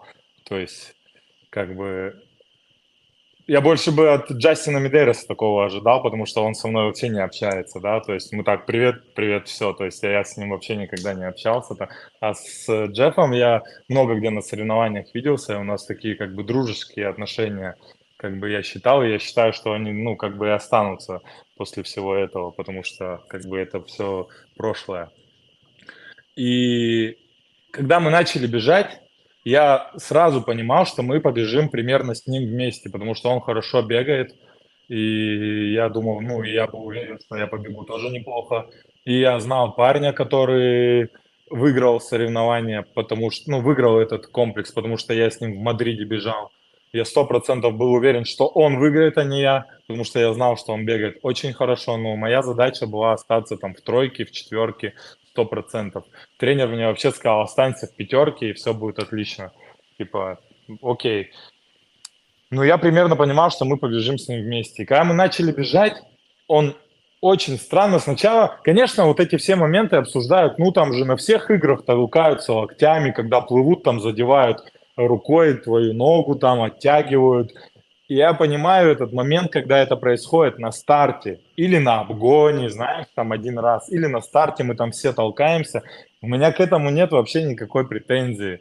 То есть это как бы нормально. Вот это спорт, я считаю, да, когда мы все там толкаемся на старте, там, или когда у нас велики там были, мы там с друг другом терлись колесами, да, там, как бы это проблем нет. Но когда мы начали бежать, он уже присосался ко мне вот сюда, я не знаю, то есть он как бы прилип ко мне, да, на русском там присосался, как будто как присоска, и бежал рядом со мной. И когда мы пробежали, наверное, метров 200, меня повергло в шок, что он меня вот так локтем ударяет по моему локтю, получается, и говорит, и меня еще удивило, он выучил, видимо, специально это, но это ему, конечно, он молодец, он выучил, видимо, специально слово «гол», да, на русском «давай», и то есть он толкнул меня первый раз и говорит, давай, быстрее, типа давай, фастер, там что-то такое. Я такой, ну окей, думаю, может он по-дружески меня решил поддержать, чтобы там я с ним пробежал, чтобы мы там оба оказались там в лидерах, чтобы там не упали никуда, думаю. Ну окей, ну для меня уже это как бы сомнительно показалось. И буквально мы пробегаем еще метров 200, он меня опять толкает, типа, go, faster. И все, и это продолжалось просто, наверное, весь круг, весь вот сколько мы бежали, наверное, первый круг, я не знаю, сколько мы его бежали, я думаю, там минут 5 мы его бежали, да, там 5,5. И весь круг он меня толкал и вот так говорил, давай быстрее. Ну, вообще меня повергло в шок. Я как бы ему говорил, если ты хочешь, ты беги быстрее. То есть я не побегу быстрее. Ну, я могу это на английском сказать. Я говорю, я не побегу. Если ты хочешь, да, то ты беги. Проблем нет никаких. И я старался вообще о нем не думать. Я уже после 3-го раза понял, что у него такая тактика, видимо, какая-то. И момент, я тоже подумал, что он хочет от меня ответной реакции. Конечно, я про себя подумал, парень, если я тебя сейчас толкну, я, во-первых, массой больше тебя, это очевидно, потому что это визуально видно. Если я тебя толкну, ты просто улетишь куда-то там в кусты, я не знаю, или там в ограждение. Это очевидно. То есть у меня физики больше. Я даже и за счет физики, в смысле вот этой научной с точки зрения физики, моя масса превышает его. Если я толкну, он упадет куда, ну, подальше, по крайней мере, чем я. И я понимаю, что он, видимо, меня на это провоцирует. И как бы меня сложно спровоцировать на какие-то эмоции, потому что я понимаю, что я на первом месте, и за мной очень большое внимание не только потому, что я на первом месте, а мы все знаем, по каким причинам за мной большое внимание, то есть, что там наше вообще выступление наше было под вопросом, да, русских атлетов, и в принципе, что я для себя сразу на моменте поймал такой мысли, что я не должен ничего здесь делать, я не должен ни косячить, ничего, не идти ни против никаких правил, потому что я на первом месте, это явно может быть кому-то не нравится, да, 100%, и все сейчас внимание за мной, и чувак просто пытается меня провоцировать на какие-то действия. И самое, что меня вообще удивило, когда мы выбегали снова на газон после первого круга, он начал поддерживать руками публику, да, вот так, что давайте, заводитесь. А я-то стоял рядом, то есть он не отбегал от меня. И я не мог от него уйти, потому что я бежал по короткому пути, прижимаясь к заборам. Самый короткий путь. То есть у меня уходить левее уже не было никуда. И он вот так начал делать, давай, давай, и то есть меня бить вообще рукой вот так вот, то есть меня аж оттолкнуло.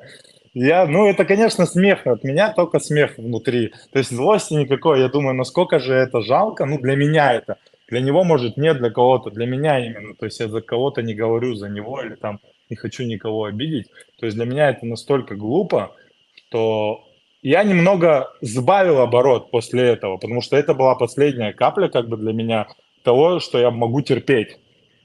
То есть я отпустил его вперед. Даже после этого момента видно, что они уходят вперед. Я даже намного сбавил. И я понимал, что я догоню потом. То есть с этим нет никаких проблем. Я особо отпускать их не буду. Там видно, что и даже Велнер нас догнал на втором круге. Я как бы специально это сбавил, чтобы уйти от этого, и он вообще меня не трогал больше. И, ну, ты давай переведи, и я продолжу. Что я думаю вообще, какой потом вывод сделал. Okay, so now I'm gonna tell you the story of what actually happened, and then he tells you what he thinks right after. So because it's a really long one, so like for you guys, just information prior to this, Adler and Roman has always been friendly on the competition. Last year during the Rogue Invitational, many occasions that they were together, they always talk on field, off field, with his trainer, wife, partner, I don't know who she is really. They always exchange messages on Instagram. They always ask each other how you doing. She even contacted me a couple times asking some weird stuff. Anyways, like how are you? Who said who talks to you? So his coach, Carolyn. Okay, Carolyn, thank you. I'm really bad in CrossFit, sorry. So let's say Roman and Justin Medeiros never talked to each other. Like they have never talked before. So if Medeiros was next to him and started poking him, it would be like expected. He never expected anything from Jeff, really. So a couple days prior, like a day before the 5K, was a Helen workout, and then they were running, and he was like yelling something at him, and Roman doesn't understand English, so he kind of looked at him but didn't understand. He was like, maybe he's just saying something like, let's go, whatever. So he kind of looked, and he was like, whatever, but he literally was looking at him and screaming at him something. So he goes, weird, like, whatever. So he didn't pay attention. So did he finish Helen? When they started 5K, when you start the run, you understand that at the run there's a lot of people, you guys gonna elbow each other, kind of go through it, right? So that's a very like sportsman like situation that everybody is aware of, right? So you know that in the very beginning you're gonna grab someone, you're gonna push somebody to just go get ahead. Also, Roman has experience to compete with most of the guys that was in the field, right? Like even the guy who won the event, he competed with him in Madrid, and he ran with him, and he knew that that guy is going to win this event. So he says he knew that he only needs to, his coach told him, stay in top 5 and you're gonna be okay. So don't go for it, like you're not supposed to win this event, just stay like top 5. And he just thought to himself, I'll stay in the top 3 and I'll be okay. So my goal isn't to win this event, so I'm not going to try to push it and try to like run sprint, right? So that was Roman's thought, or this other guy's thought? That was Roman's thought. Like, so in Okay. his mind, was Roman talks to his trainer in the beginning of each event, they come up with a strategy, and the strategy was stay in the top 5, and point wise you're gonna be all right going to a next event, right? Who's So his it's totally trainer? Who's his trainer, Rosa? Mayhem, Facundo, No. Okay. Rich. Facundo and Rich as well. Okay. So like they all like talking to him. The Mayhem is always around, and they're like they're Okay. talking to him, giving him like an advice. So as they start 3, 2, 1, you start running, you kind of like push each other, you kind of go ahead. And he just thought, all I'm gonna do, he knew Jeff is a good runner, so he's going to stay together with Jeff the whole entire time, kind of like draft off of him, etc., like vice versa. Like he's not gonna let him go too much ahead, he's not gonna let him go too past him. But as they start like first like 100 meters in, Jeff almost like, there's this word like it's like a suction cup, he just almost like glued himself to Roman, and he was running so close, and he was like whatever anyways, and they kind of trying to stay into that like inside like lane, right? So you kind of like on top of each other, he's like stuck to him, like to his shoulder. It's like sort of like it doesn't really bother Roman, he's fine with it. He was running, and then about like 200 meters in, he like kind of like pushes him with an elbow to his elbow, and he starts saying in Russian words, let's go, like davai davai, which is like he had to learn, right? He had to learn and particularly think about it as he runs next to Roman, speak in his native language, because Roman didn't understand what he was screaming to him prior. So he goes davai davai, and Roman just thinks maybe he's just being like, like he's my friend, like I know him, right? He's trying to cheer me on and kind of be saying, dude, let's run together, like let's kill this workout, So he goes, cool, right? And he runs with him, like kind of doesn't think about anything. He's like, oh, good dude. Like he's like kind of cheering me up, pumping me up. Like it's great. It's like during the CrossFit class, right? You're like bumping someone, like, let's go, come on, we can kill it, As he running with it 200 more meters in, he does it again, and then he does it again 200, and he turns to him and he goes, you want to go. Like in English, in his broken English, he goes, if you want, like, meaning if you want to go faster, go. I'm not gonna go. Yeah. Like I'm fine. So as he's trying to tell him that, he wouldn't leave his side. And the very first lap, the whole entire lap, he was running right next to him. And the last like kind of a thing that like made Roman be like, what is wrong with this guy, was they running into so they ran around the back of a field, right? And then they back into North Park, and then it was 3 laps. After first lap was they ran inside, it was Adler in front with Roman, and Adler started cheering the crowd by picking his arms up like this, like trying to pump up the crowd. As he's doing this, Roman is trying to stay more on the left side, closer to that shorter like lap, right? And he like brushes Roman with his hand, right, as he's riding in, and he's thinking to himself, the only way I can shake off this guy is let him go forward, because if he tries to go faster, he's on him, right? So in that particular moment, he said to himself, my coach told me to stay in the top 5. I have my strategy, right? This guy is being weird. Like, I don't know. Obviously, he wants me to react, and as he's running that first 200, 400 meters, he thinks to himself, size-wise, would you agree that Roman looks way bigger than Jeff? And if Jeff keeps on poking him and Roman just elbows him and pushes him, and Jeff would potentially fly away. So, and he thinks, here I am. My name is Roman Khrennikov.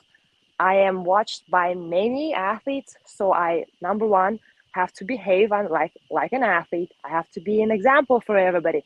But also, his story includes something else that other athletes don't have, like his origin, and that he's competing at the CrossFit game was always under review last year and this year.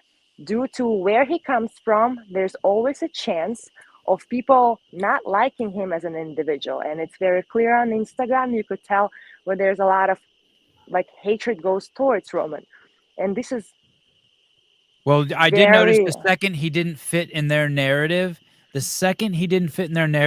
all the sharks came out, which is, but unfortunately, very typical of social media. And I love Roman. I love Roman. I love Roman. He shows one sign of being human, and all of a sudden, the fucking sharks come out, and the name calling starts, and it's like, holy shit. And that is okay, that's fine, because we are all different, and he understands this. And as he's telling the story, but they don't even know the story yet. They don't even know the story yet. These people are passing judgment on him without even knowing the story. He hasn't told the story yet, or he's telling it now. I hope this is gonna clarify. But I want you to guys understand that. Let's say, I am the person not from this country right now. I am an American. I have an American family. I live here. I feel for people like Roman. He is from the country that is banned. The athletes are banned to compete in different sports. We are watching Roman closely, and if Roman makes a mistake, so whatever mistake it is, Roman has to think about things twice. And I agree with him in every single step of the way. We get certain like backsplash that isn't like, oh, I don't like you. It's more like, we want you Right. Or next thing you know, it becomes political, and they're like, hey, you can't compete in the United States anymore. You have to do semifinals back, and blah blah blah, and he's fucked. Let me ask this: so what I'm hearing is that actually Adler did antagonize Roman to the point where Roman felt like pushing him back or talking some shit back, but he didn't, because he has this weight on him that's like, hey, I don't want, I feel paranoid about having to behave in a certain way because I don't want those kind of eyes on me. So is that what I'm hearing? No. Adler did? No. Okay. No. Roman is a person, it will be very extremely hard for you to get into his head. He didn't do it because he is a person who is an athlete, who understands the rule book, and who behaves in sportsman-like manner. I thought you were sort of saying that he kind of wanted to be like face palm him and be like, get out of here, dude. All he's explaining is that he could have, but he would never do this. But in a situation like this, let's assume in a different circumstances, let's say you antagonize somebody, is like, what if I hit him and he flies over? What would happen? I would never do this. That's exactly his Roman's words. Like, I wouldn't do this, but I could, but I wouldn't, for multiple reasons. And the reasons are like, I am an athlete. I was asked to behave well. And three is like, why are you doing this? It's more of that. And as he's saying the story, you could hear in his voice, he's not angry. He's still planning on being friends with Jeff. It's fine, right? Like, he's going to talk to him. They're going to compete again numerous times. It's fine. This is just his side of a story because he heard him saying it. This is not right. Like, you shouldn't physically touch someone. We heard this at the briefing. Maybe next time, just like, you're not. But he didn't touch. Anyway. He touched him on accident, though. He touched him because he was saying cheer the crowd. Я сейчас скажу дальше. Exactly. Да, вот, он говорит, что он тебя трогал совершенно по случайности, потому что он только руками вот так вот наверх махал, и он тебя тронул случайно. То есть. So let me ask this. So the reason why Roman wrote that today, made that post, was only because Jeffrey Adler was being proud of his tactics. And so Roman is basically saying, hey, those tactics aren't anything you should be proud of. They don't bother me, but you shouldn't be proud of them. Он спрашивает, говорит, ты вот этот пост сделал только потому, что, например, что, допустим, ты увидел, как Джефф был гордился своим поступком, а ты хочешь, чтобы он не гордился своим поступком. Тебя это, в принципе, не волнует, но ты просто ему говоришь, я не хочу, чтобы ты гордился своим поступком. Знаешь, больше для чего я это сделал? Как бы понятно, у меня был момент, он не может связаться с ним лично, да, потому что меня эта тема волновала, и я хотел, в принципе, поговорить об этом с ним, да. Но потом я подумал, что, ну, как бы, я не знаю, во что бы это вылилось, если бы я лично ему написал, да, и как бы в интернете это лучше лично общаться. Ну, просто я решил, чтобы с этим больше никто не столкнулся, потому что если я об этом скажу, то с этим больше никто, по крайней мере, все задумаются, и в ближайшее время это уже не произойдет, и CrossFit Games, в принципе, обратят на это внимание, потому что был такой момент, да, что и на CrossFit Games я об этом сразу сказал после этого, да, там, когда это произошло. В принципе, я этот пост выложил для того, чтобы такого больше не повторялось, что наш спорт – это, в принципе, не про это. И как бы, может быть, бы я и хотел, чтобы это было про это. То есть я как бы особо так и не переживаю по этому поводу. Там, где я рос, и там, где я вырос, и через что я прошел до кроссфита, да, какая была моя жизнь. Для меня это было как бы, в принципе, в порядке вещей общение между мужчинами, да, где я рос. То есть друг друга толкали, драки в школе, там, как бы для меня проблем-то нет. Я всегда в этом как бы варился, да, там, и крутился, и то есть я выступал даже, да, там по рукопашному бою выступал. И для меня как бы это вообще не проблема. То, что меня трогают, как бы другой мужчина, я не знаю, почему он меня трогает. Может, ему нравится меня трогать, я откуда знаю. То есть для меня как бы это вообще ненормально. Ты можешь со мной общаться ментально. То есть ты дави меня ментально. Мы там с Лазаром всегда перекидываемся пару словами, да, там подкалываем друг друга. Ты можешь говорить мне все, что хочешь, да, если ты не задеваешь мою личное, мою семью там или что-то, да, во время. Ты говори про меня вообще и во время там комплекса, окей, хотя во время там тоже как бы нельзя. Говори во время комплекса, там общайся со мной, если у тебя там есть время на это. До комплекса. Ну зачем ты меня трогаешь? Я не понимаю вот этого. Ты бежал меня просто Ну вот, он говорит, весь первый круг. Ты меня трогал. Ты зачем это делал? Ты зачем? но вот Ты они что говорят, этим хотел? что это было, типа, это было не нарочно, это было потому, что ты был рядом. Потому что я был рядом, я ему говорил, ты беги, если хочешь, быстрее. Зачем ты прилип ко мне, чувак? И типа, зачем ты меня трогаешь? Я, в принципе, не хочу, чтобы меня касались. Это то же самое, что если он делает взятие или рывок, да, во время комплекса, и когда он начинает делать взятие, я его вот так по плечу толкну, скажу, удачи, братан, там, или что-то там, я не знаю, или что-то, или он начнет рывок гантели делать, и я ему подойду, там тоже руку пожму во время того, как он перехватывать будет. Ну я же тебя не трогаю. Зачем ты меня трогаешь? Вообще, зачем ты ко мне прикасаешься? Тебе кто на это вообще право давал? То есть, я понимаю, раз столкнулись, но он делал это на протяжении всего круга. Может, он там по-другому скажет, но я от себя говорю. То есть, он толкал меня в протяжении всего круга, и в конце вот эта точка, когда он это начал размахивать руками, тогда я уже понял, что это отстал. И я хочу этим сообщением донести тем всем людям, чтобы в принципе, вы делаете, что хотите, но не надо меня трогать.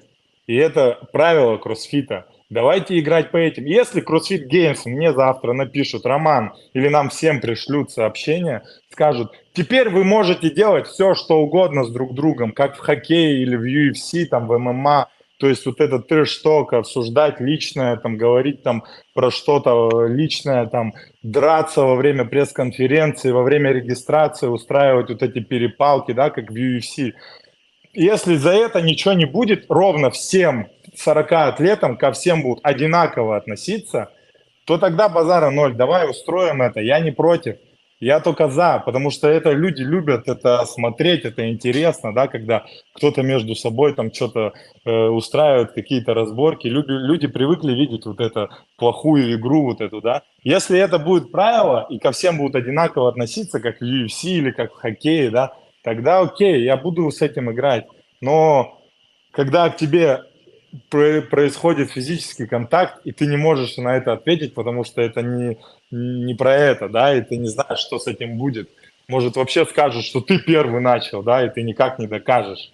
И я просто вот этим постом решил донести не только до него, а до всех, чтобы просто, я не знаю, как ко всем, просто все вокруг, вот это тоже обязательно, Роза, скажи, все вокруг думают, что кроссфит это френдли, да, все там, там, ты друг, мы комьюнити, там, может быть, в залах, да, это происходит, да, ну и CrossFit Games, типа, нас показывают, типа, мы все дружим, я дружу со всеми атлетами, вообще для меня все атлеты очень хорошие, то есть я к ним вообще никому не отношусь как-то предвзято, можно сказать. Для меня не важно, выиграл ты меня там или проиграл мне, ты одинаково для меня на одном же уровне, как и все. Но я хочу, чтобы люди знали, что вот такая ерунда произошла, что вот это правда ерунда. Я не хочу из этого раздувать. И как бы это просто произошло, и чтобы не казалось так, что он там меня в конце там поддержал, когда я на скакалке прыгнул, его там был рад мне там и был рад меня поддержать. Просто хочу, чтобы люди знали, потому что сюсюкаться там за спиной друг у друга, там кто-то кого-то на велике толкнул, они потом никто об этом не говорит, свои обиды, да, или свое мнение, и они ходят между собой, обсуждают, да, или там на беге кто-то кого-то толкнул, и там у тебя какая обида, ты в принципе можешь высказаться, да, в этом же нет ничего такого. И я высказался, он высказывался, да, в интервью, а я высказался по-своему. И я отметил его, и я просто хотел, чтобы все знали его тренера, потому что это его тренер. Я отметил его тренера ровно как тренером, не отметил его как девушку там или еще, потому что мне там тоже комментарии какие-то начали писать. Я ровно отношусь к ней как к тренеру. Для меня вообще не важен пол там какой. И в принципе вот этим я хотел доказать, чтобы люди говорили и общались друг с другом. И, в принципе, соцсети для этого созданы, чтобы никто не говорил друг друга за спиной какие-то вещи, в лицо там улыбаться, а потом с другим кем-то обсуждать, что вот он со мной так поступил на играх, это вот вообще плохо. Я, конечно, не буду называть имена, но это присутствует просто. Я хочу, чтобы все об этом узнали, и чтобы у всех были открыты глаза, и у каждого было слово и право высказаться. Тем более мы живем в Америке, свободная страна. Мне сразу говорили все, ты приедешь в Америку, это free country. И я, конечно... Yeah, I know what that means. Для меня Tell them it used to be. да, Tell them it и used to be a free для меня country. это самое важное, да, что я могу высказаться, и здесь все воспримут это нормально. И вот этот пост про это, там особо, там, я увижу Адлера на соревнованиях, там, да, где-то в других, там, будем соревноваться сейчас после этого. Для меня вообще никакой претензии к нему нет. Я просто хочу, чтобы он знал, и все знали, что меня не надо трогать. Пусть трогают других, если другие молчат и ничего не пишут. Меня не трогайте, пожалуйста. Это нельзя делать. Я могу вам ответить, но по правилам я не могу вам ответить. Если вы хотите со мной попадаться, давайте там где-то в другом месте мы с вами встретимся там и без базара вообще мы с вами там совершим физический контакт. То я как бы с мужчинами физический контакт как бы не особо приветствую, поэтому вот So так. now drum roll. Jack, I know Roman. Roman is my friend. I know how he talks and I remember all of it. I have a really good memory. So, drum roll. Надеюсь, ты все переведешь, все запомнила. Все, вот все запомнил. Сейчас тоже спрашивают, как там это все запомнить? Я говорю, Рому я знаю очень долго, я знаю, что он скажет, я запоминаю очень много. I've done this for like the last 2 years. I'm really good at this. Drum roll. Why is he doing this? The question was. The reason why he's doing this is because he wants you to know, number one, right? He wants you to be aware of what has happened. What you said, it's not wrong, right? So something has happened that he wants the people to know. He wants to do it his way. He didn't give an interviews or whatsoever. Like Adler gave an interviews and told why his side of a story to the podcast, to you guys, and whatever other outlet. Like I don't know. So Roman decided to do it his way, the way he does it. He goes through the Instagram. He posts on his social media about his thoughts and ideas of like how he feels, right? So overall, the contact, as you're saying, it was an accident of like brushing on, but like you were not there. He was Jeff was there. Jeff has said his side. Roman's telling you how he felt. And then he wants you to be aware of this. As he was running, the guy was touching him. Roman is not a big fan of being touched. He's like, I am doing my work. Why are you touching me? He keeps on telling him, go, like you go, like stop this. And Jeff wouldn't leave. So he's aware of the fact that Roman isn't liking it. He actually, as he's running, voiced to him, you may go. But Jeff kept on doing this, pursuing it. And only when he slowed down, Jeff went on. So this is him telling you what happened. What you do with this is up to you. He believes that in the internet, in the social media, when you say something, people then pay attention to it. When he voiced this to CrossFit Game listened to him. They took a notes. They said they never encounter anything like that, so they don't know how to deal with this. Maybe now that Roman has talked about this, it won't happen in the next few more CrossFit Games, right? But if you don't talk about this, it won't be like out there in public. You have to be aware of what has happened. You have to make decisions, what you want to do with this and how to act upon it. If it's a hockey, if it's a UFC, and all the 40 athletes will receive an email from the head judge saying, from now on, you guys are more than welcome to use any kicking, pushing, and punching, that is totally fine. Then every 40 athletes will have a choice if they would want to do that. That's a rule book. But the rule book says you cannot do this. And what was done to him was written in the rule book. You cannot touch an athlete. You cannot do this. And the head judge asks straight up, because I just want to like a trace. Like, as I was standing there and translating what Roman was saying, I was asked, did that impact his performance? As I'm translating this to Roman, Roman goes, yeah, I had to let him go forward. For this to stop after full entire round, I thought the only way I try to go faster. He keeps on, I'm trying to go a little slower. He keeps on going. And as I let him pass, only then it has stopped. So he's not like it's fine. It's your strategy. It's great. And you think it's normal. It is not normal. It's in the rule books. Please, somebody do not touch me. And then like another person, if you're doing to another person might not say anything, but he decided to say something. He does not like to be touched. If you want to have some physical contact together with someone, you should be asking them permission. And again, he said free country, right? Now, free country of speaking out your voice. That's what he does. That he uses Instagram to speak out his mind and be honest about what has happened. And it's like he uses it as a platform to tell his story. And he stands up for what is right. And one of the main important things he told me to translate and not forget to translate is that everybody view CrossFit as a community of athletes who are cheering each other, who's always there, and they're so friendly, hug each other, shake each other's hands, and all of that thing. It's sometimes not quite that. He loves and respects every single athlete. He talks to them. He doesn't have any hard feelings towards anybody. He sees Jeff next time, he'll shake his hand, he'll do the trash talk behind, he'll do all of the same things, no hard feelings. But he's just asking out there, community, please do not touch me when I exercise. Or like, is it normal if during the clean and jerk, I would come over and smack you in the back and say, good luck, brother, like right about when you're about to lift the barbell. So if that is normal to like come over to someone and just say it in their native language or just in any language, go, come on, and just accidentally smack them with some He part of smacked the him during body. the injury. Adler No, smacked. I'm just saying. Okay, no, okay. As I'm saying, would that be appropriate? Would that be appropriate if anybody could come to you during the time when you're about to perform an exercise and physically touch you? That is not. So, and just because they're running, you couldn't see. There's no judges.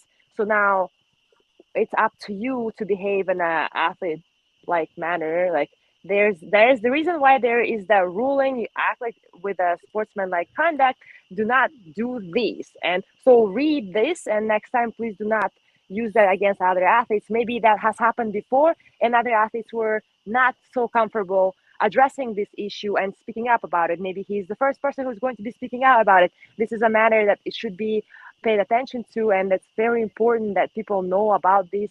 And he's asking for, like, the reason he made this post is because he wants everybody to be aware of that there is a situation that this kind of thing occurred, and that is not all right. But he's not having any hard feelings. He's like not like angry with anybody. He just it's good for us to have this conversation, for us to have this communication about stuff like this. So in the future, it doesn't happen, because you can hurt someone. Like, what if he trips? Let me ask you this: it sounds like he's over it? It sounds like Roman said what he had to say. He's over it. He's not looking for any resolution from Adler or CrossFit. Like, does he want a meeting with Dave and Adler behind closed doors where they talk it out? Like, or Nah, is it, no? Okay. He said this in the very beginning. He thought about contacting Jeff and like in person through messages, but then isn't it strange? Like, you're kind of trying to like get somebody's phone number and trying to talk to Ну, them. и даже больше я хотел, чтобы не только с ним в итоге поговорить, а пользу, чтобы я ему донесу в этом посте, да, почему я ему лично написал, и еще всем остальным сразу, да, и другим, да. You have to understand that he's not hard feelings, right? Like, he's over it, it's fine. He just wanted to make an example for the future. Even if you're not Jeff Adler, you're another person who thinks that is appropriate to behave in such a manner. Maybe this particular post and this conversation with you guys will prevent you from doing something like this, because in the future, maybe now the CrossFit will know that those things occur. And believe me, it's not this like, I'm like, this whole entire situation is like, we're talking about it, I'm thinking to myself, like, I hope it changes something. And like, and this is, it's to me, the voices of people like Roman should be like not used, but like kind of led to a right direction. And I think he's doing a right thing. That's just my personal opinion. He's giving feedback. He's giving feedback. And this is a very important one, because in a CrossFit, all we see the little videos that we see of people competing on the stage, you know, you do not see what's happening behind the scenes. So that is a little bit worrisome, you know. Trash talk is fine. Like, it's fine. Like, everybody have a trash talk. It's fun. It's boys and they being boys, and very weird for me to be there. I honestly, sometimes I'm just like, oh my God, why? But then it's more like, you're an athlete, please behave in such a manner, please. So that was that. And it wasn't just for Adler, it was for everybody out there in CrossFit community. Like, there is a rule book, please read it and behave with sportsman-like conduct. Andrew, you get one question, use it wisely. Does he make that post if he wins the games? Ты бы поставил этот пост, если бы ты выиграл игры? Конечно. 100%. Oh, okay. Do you think everyone responds to that differently? Can you ask him that? If there's a different... Right now, it's just, I don't know. I was wondering... No, go ahead, Hillary. I'm just letting you, I'm keeping count. That's 2 questions. I'm going to take that out of your paycheck. Go ahead. Говорит, ты бы понял, что разные реакции, да, у людей после этого вопроса? Сейчас он еще не договорил, еще задаст. Чтобы разные реакции были, если бы я выиграл, или если бы я не... Нет, что ты знаешь, что после этого поста ты получил 2 разные реакции. Не было такой, типа, ой, молодец, там было 2 Да, разные. конечно. Да, мне как бы... Пусть говорят. Я еще раз говорю. Это просто... У них есть свое мнение, там открытые комментарии, да, я их не закрыл. Я мог закрыть комментарии, и люди бы вообще там у себя бы где-то обсуждали. Я с удовольствием... So, to answer your question, he left the comment section open for a reason. You guys can always share what you think with him. He's not opposed to Пусть обсуждает, да, я как бы дал повод для обсуждения, это есть повод для обсуждения, об этом стоит говорить. For thoughts. It is the reason why he said it, so you guys continue Потому что даже CrossFit Games мне сказали, когда я об этом рассказал, мы, говорит, никогда с этим не сталкивались, и мы даже не знаем, что с этим делать, Роман. Они мне вот так отвечают, мы никогда с этим не сталкивались, и мы не знаем, что с этим делать. Я говорю, так давайте, тогда я буду отвечать ему тем же. Но я говорю, я не хочу ему отвечать тем же. И если вы мне разрешите, я буду отвечать ему тем же. Они говорят, нет, что мы очень тебе благодарны, да, что ты не ответил ему тем же, но мы не знаем, что с этим делать. Давай будем просто наблюдать. Ну, окей. And as I mentioned before, he has brought this up to a CrossFit Games head judges to hire people in CrossFit. I don't know many of people's names, but they kept on coming in and we kept on talking with a lot of people. And as it was going on, they quote was with, this never has happened before. we do not know what to do with this. And Roman asked, so can I hit him back? Is that all right? And they said, we're very grateful that you didn't do it, so please don't. And we appreciate you doing so. And he said, all right, and then what are you guys going to do in return? They said, we are notified the security and everybody and judges kind of like to watch around. We had the conversation with Adler and his coach on the side, and we're going to make sure that that doesn't happen. So from that point on, there was like an eye on him. And I kind of like, just because Adler was second, right? So I kind of like, or then he was first, kind of like, I kind of stood next to Roman just in case I would see anything. So they allowed me to do that too. So like, in a way, I just wanted to kind of like stop that behavior even. And so they did. So, but there's nothing to be done because it never happened before. So This is an open comment section. You can say anything you want. He's like, he wants people to know. And Я же еще говорю, люди думают, да, что я проиграл там и начинаю как-то себя оправдывать. Он выиграл у меня всего 4 очка, 4 или 3, да, во время бега. По-моему, 4 там, когда отсеялось, уже 10 человек. 4 очка, он прибежал-то вторым, а я за ним прибежал. То есть, как бы особо у меня, вот что он меня там выиграл, и поднимать вот эту тему из-за 4 очков, да, что я там на него, он меня выиграл, если бы он там этого не сделал, я бы выиграл, да. Это, конечно, я вообще не против этого. Он выиграл, если бы я прибежал там 30-м, да, из-за этого, а он вторым, а я 30-м, да, вот это бы было повод, да. Я там проиграл из-за него, мне вообще без разницы, просто я за ним прибежал ровно. То есть как бы эти 4 очка на меня вообще не повлияли. Honestly, we're talking about 4 points, right? We're talking 4 points that Roman lost to Adler due to his mental strategies that was so great, right? So in a way, he didn't drop. Is that sarcasm? Is that sarcasm? No, it's mine. It's just me. Okay, good. I'm just I'm talking my own way. I just want to be clear. I like it. Yeah. So Roman is like, he's laughing this out, like he's over it. I get a little bit emotional because I'm a woman. We do that sometimes. Anyways, so he only lost 4 points in the whole entire the strategy of davai elbowing, right? So he didn't drop 30 points in. He didn't lose by much that event either. So a lot of people was like, "Oh, you're so a loser." He didn't lose that event by a lot to try to find justification of why he lost. He got third after Jeff, so it's fine. Like. He's not a sore loser. Again, this is all to bring bring attention of people to the situation that has happened. Maybe it has happened to somebody else as well. And it's a good thing to talk about. And he wants to talk about this. And I'm great. He is talking about this. Like, so let me sum this up. Let me see if I sum this up. Adler was chirping to him, running close, trying to get into his head, trying to take him out of his game, trying to get him to run faster than he really wanted to run as part of his strategy. Try to get Roman to burn out, to come out too fast. Then when Adler did that raised hand thing to make the crowd noise louder, he should have had the situational awareness to know that, like, hey, you're in my fucking space, buddy. You've been chirping me the whole time. You're riding on my fucking ass. I can smell your bad breath. And now you're doing this and touching me under the guise of making the crowd louder. But what you're really doing is you're using that as an excuse to hit me.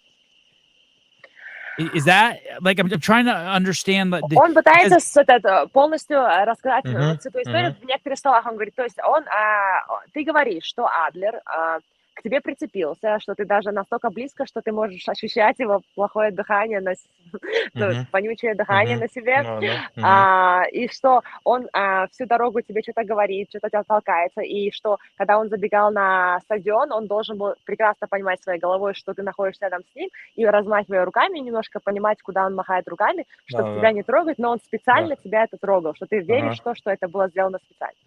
Да. Correct. Okay. Hey, I want. When can I? Is he competing at Rogue? Ты поедешь на Rogue? Не знаю. I don't know. Don't know. Okay. Maybe. Maybe. Okay. Good. Yeah. And is he having a good time on the show? Is he going to come on again?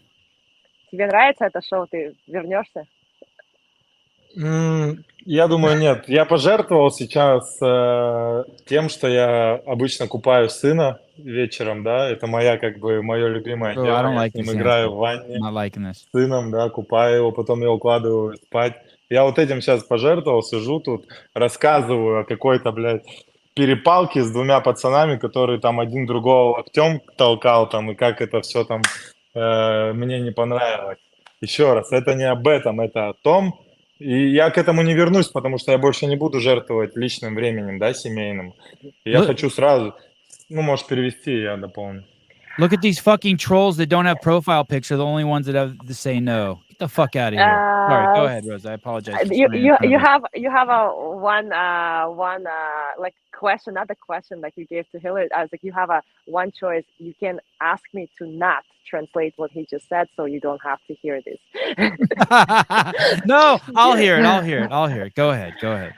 Yeah, he goes, I appreciate your time, but no, he's never going to come back. He sacrificed his time of bathing his son and playing with him. So he's been here for an hour and 40 minutes telling you the story about two dudes rubbing each other. And like, it's so weird. He does not want to talk about this ever again.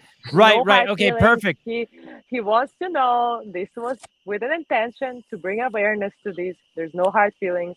He's not upset. And no. Да, потому что у людей Call еще me. много вопросов, да, появилось, и вот я рассказал свою историю, как The бы, next time he comes чтобы- on, we won't talk about this at all. We'll talk about fun stuff, kids and raising kids and all that stuff.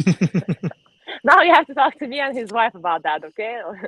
Why are you talking to him about this?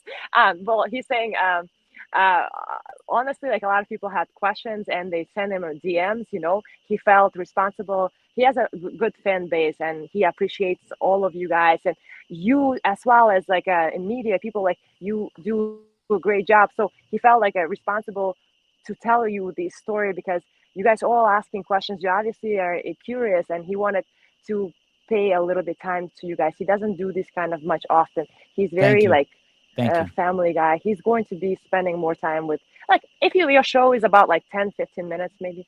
Okay, good. Yep. Next time we'll limit it to one question. Sorry, I apologize. Okay. Hiller's a chatterbox. Sorry. I got one more if that's cool. Yeah, go ahead. One more. Don't. It's a rumor. I've heard a rumor. I heard that Roman talked to CrossFit after the run, and he said, "Hey guys, he's been giving me a hard time. Can you knock it off?" And then I heard that on the requisite, like the following event, which was the intervals workout, where Roman had a issue on the floor, and there was a translation, and he had to do an extra box jump over. He was frustrated, ran to the rower too early. Afterwards, Adler was giving him a hard time in the warm-up area or the cool-down area at that rate. Is there anything to that story? Which would have been after Roman had spoken to CrossFit. Он говорит, после того, как после 5К прошло, мы же пошли на интервалы, и ты там запорол, не досчитал эти боксы и побежал на роинг, на лыжи эти. И потом, когда вернулся, такой там, и там Адлер тоже что-то тебе там подкалывал, что-то тебе говорил после на кулдауне, когда ты сидел на велике. Да, не помню. Да, подкалывал, да. Угу. И в чем вопрос? Это нормально. Это было правда, что там после этого ивента я такая думаю, это просто нормально, все друг друга подкалывают. Ну да, после ивентов, конечно. Ну, я никого там особо не подкалываю, да, и мне кажется, никто там особо друг друга не подкалывает. Да, понятно, он подходил там ко мне после бега, говорил, там даже в видео есть, я не знаю, если есть, что он мне снится там будет сегодня ночью там, или что-то он еще мне там после байка, я особо там его как бы не слушал, и после интервалов он там подходил, мне что-то после говорил. Интервалов, я после интервалов, помню, ты сидел на велике, он с тобой уже не разговаривал, потому что Не-не-не, что-то он говорил, по-моему, или после интервалов. А или это во время, я помню, когда было с мешком приседания. С мешком тоже, да, с мешком тоже что-то говорил. После интервалов я уже стояла между вами, я не думаю, что там чуть-чуть говорил. Ну... Хотя не помню.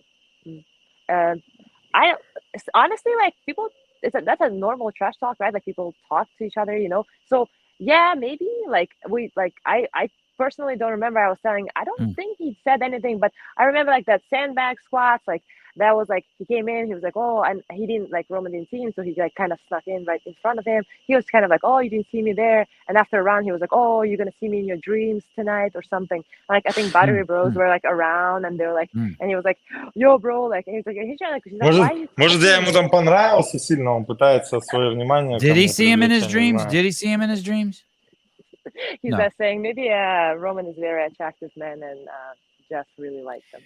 Has anyone ever told Roman he looks like a turtle that's out of its shell? No. Тебе кто никогда-нибудь говорил, что ты похож на черепашку, которая вылезла из своей кожуры? No.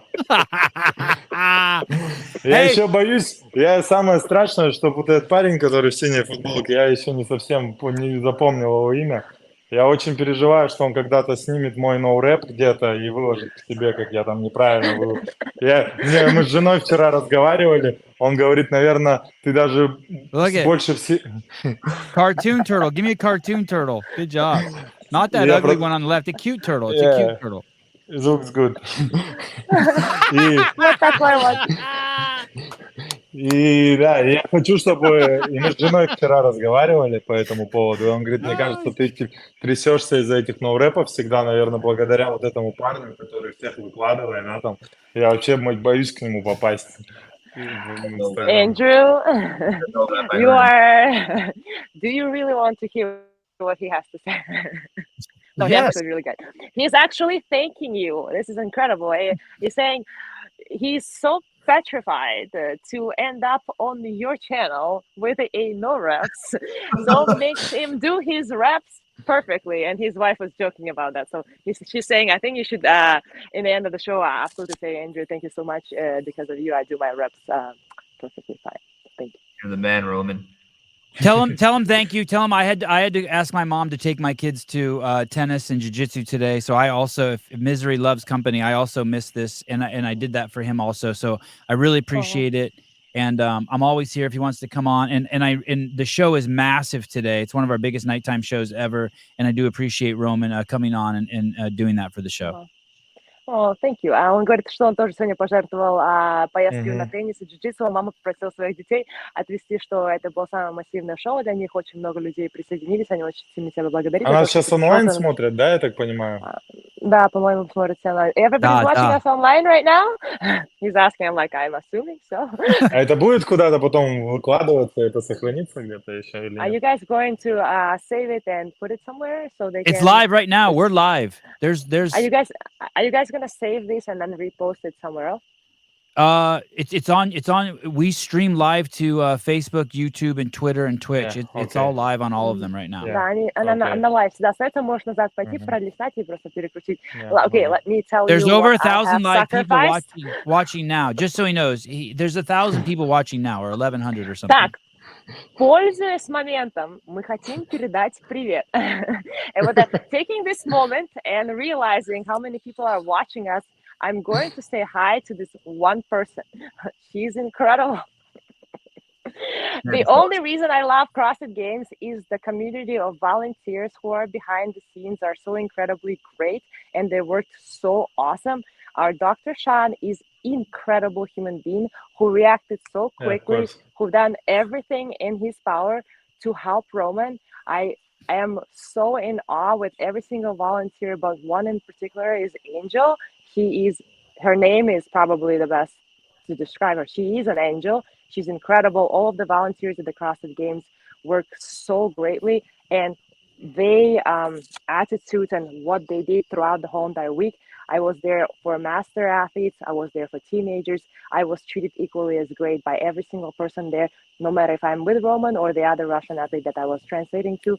So a big, thank you for every single personnel and every single person who was there. And you included media. Without you all, guys, this would be very boring. Да, и я тоже хочу сказать спасибо всем, кто поддерживает меня, да, все, кто помогает. И, в принципе, если речь пошла, мы здесь ради этого, благодаря этому посту, которого я опубликовал, да, я хочу сказать всем людям спасибо, кто от него реагировал.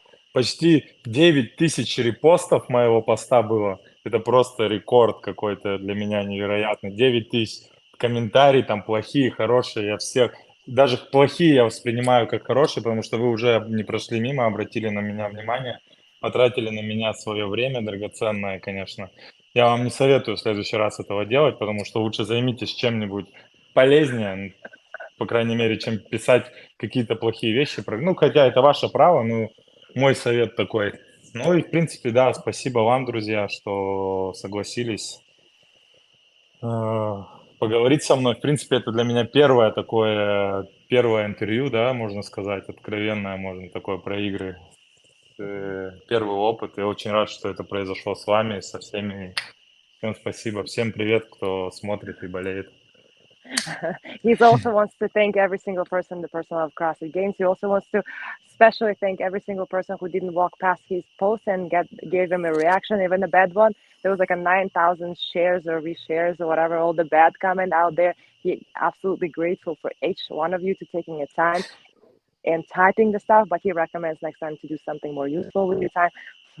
Like, don't waste the time on saying something bad. Да, But also, еще it is your right to say whatever you wish like to do. To say, последнее and he's скажу. thanking you both for giving him an opportunity to talk. This is his first experience, and it's been nothing but a pleasure. And he says one Да, more и thing to say. последнее So, скажу, like, что кто за меня переживает, что я там сломал ногу, да, там, и сейчас какой-то, может, там, в эмоциональном упадке, хочу напомнить, что мне не давали визу там 4 года подряд, потом там случился ковид, я там получил визу, там, доехал до игр, потом еще много всяких обстоятельств со мной произошло, да, и, то есть, для меня, то есть, нет ничего в этом такого сложного, то есть, можете не переживать, я в полном порядке, в следующем году я на позитиве, в следующем году вернусь замотивирован, как никогда, и and every никто пусть single не person, переживает.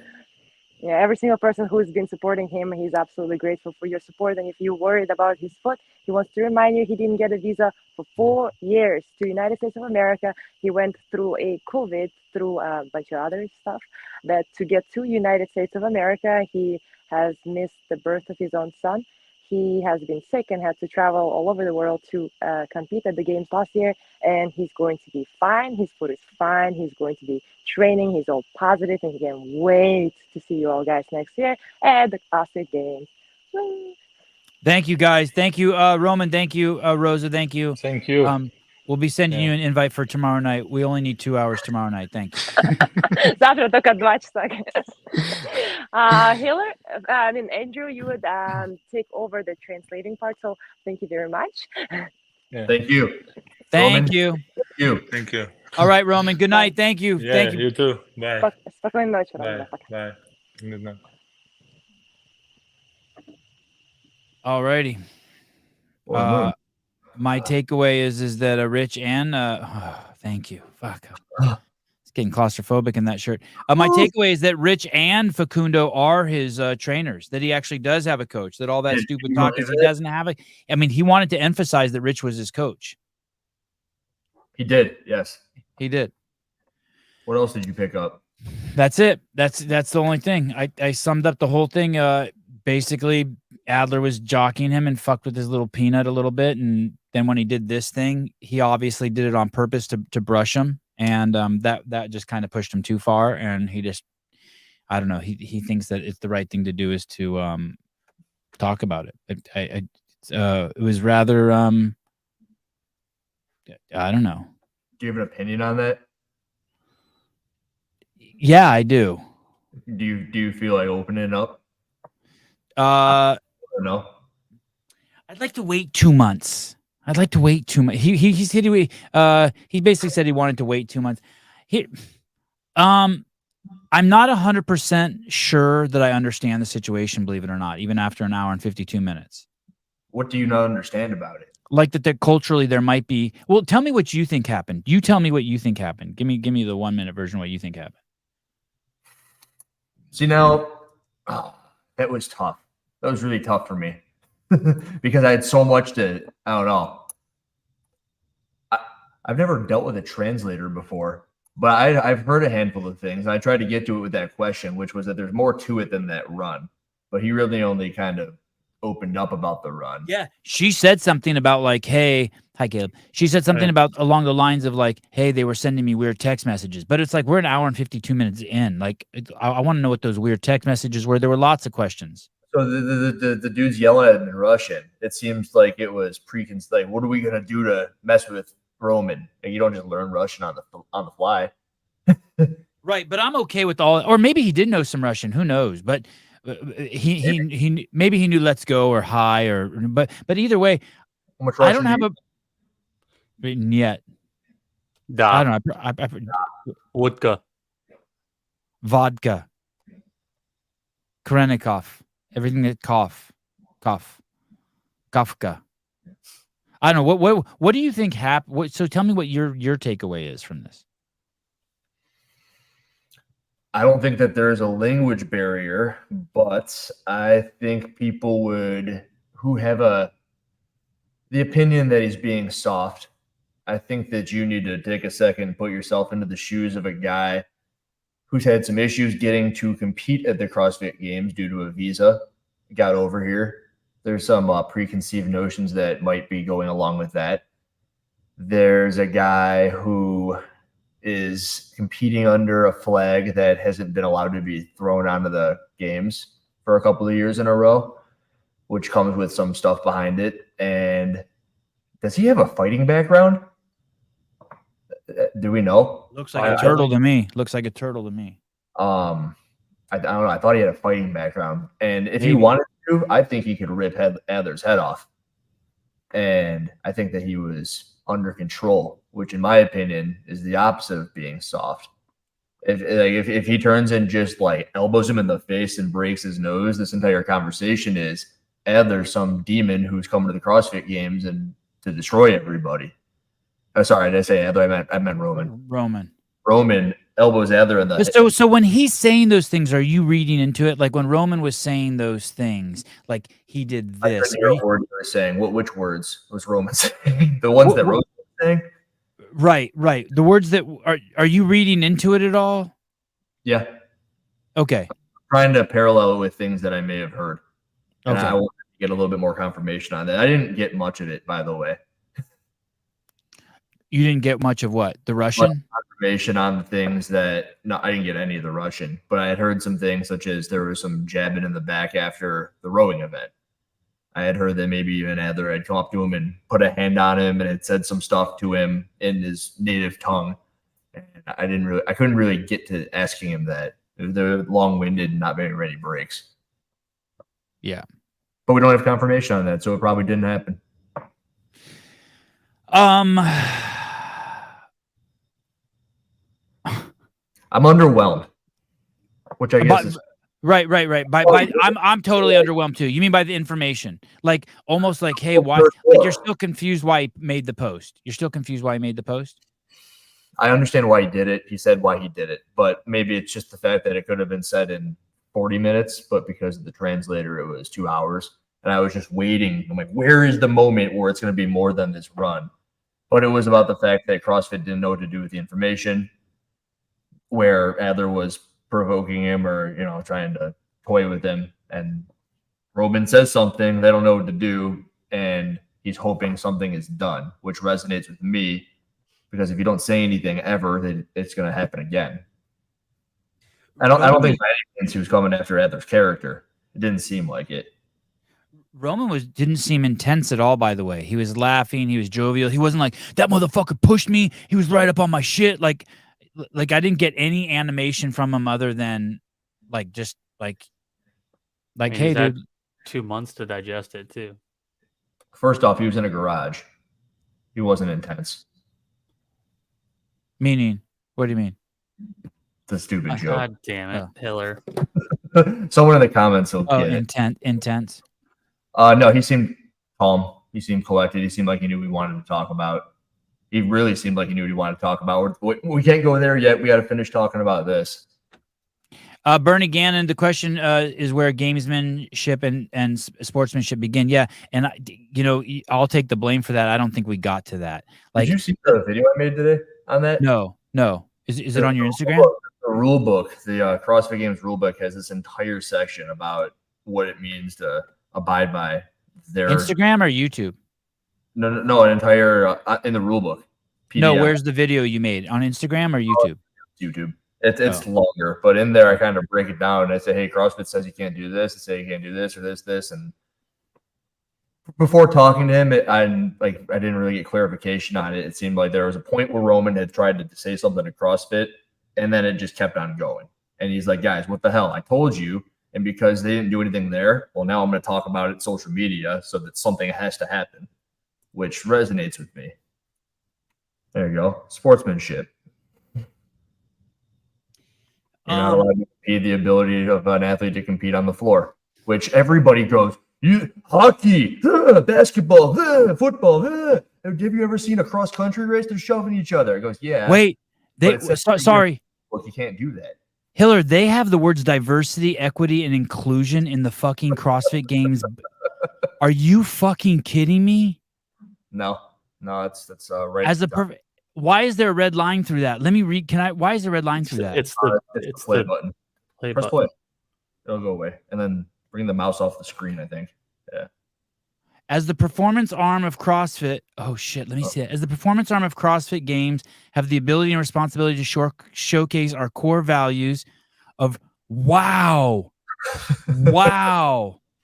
Those are the core racism. What is that really? Racism, sexism, and what's the last one? Holy shit. Wow, that I cannot believe what a woke fucking sellout that is. Do they not understand what that fucking means? No, they don't. I don't. Oh, they know. They know. There's some hardcore fucking ding-dongs in the camp. Wow. Yeah, misogyny. Thank you. That is exactly what it is. Thank you, Caved Astro. Wow. Sexism, racism, and misogyny. Yeah. I didn't know CrossFit Games was about that. I can't wait to have Dave on and ask him about that.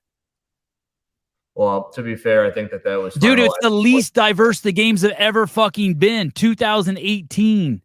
Most diverse the game's ever been. 2019, most diverse the games have ever been. It's gone nothing but the opposite. You can't even fucking go to the games if you're from Africa the way they have it set up.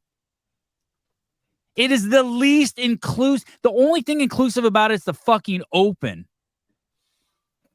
The leadership has done nothing to fucking make it more inclusive and diverse and inclusive. What a fucking joke. Just fucking cross that line out.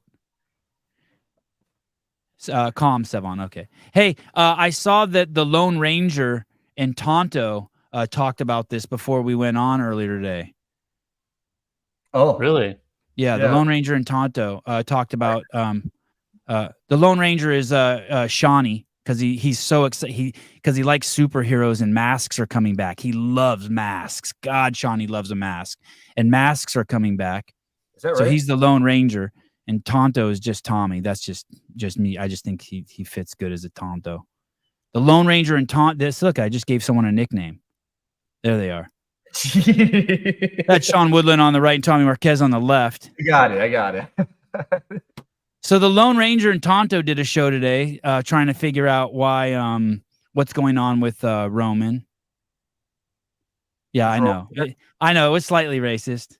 Not the Lone Ranger part, but the Tonto part, because Tommy's like Mexican and it's Native American. I don't know if racist is the right word. But Lone Ranger is a perfect nickname for Shawnee, the Lone Ranger. There they are. When did he do that? What's crazy? So they said later on today. Tonto said later on today, Roman's going to be doing an interview, but he can't say the name of this show.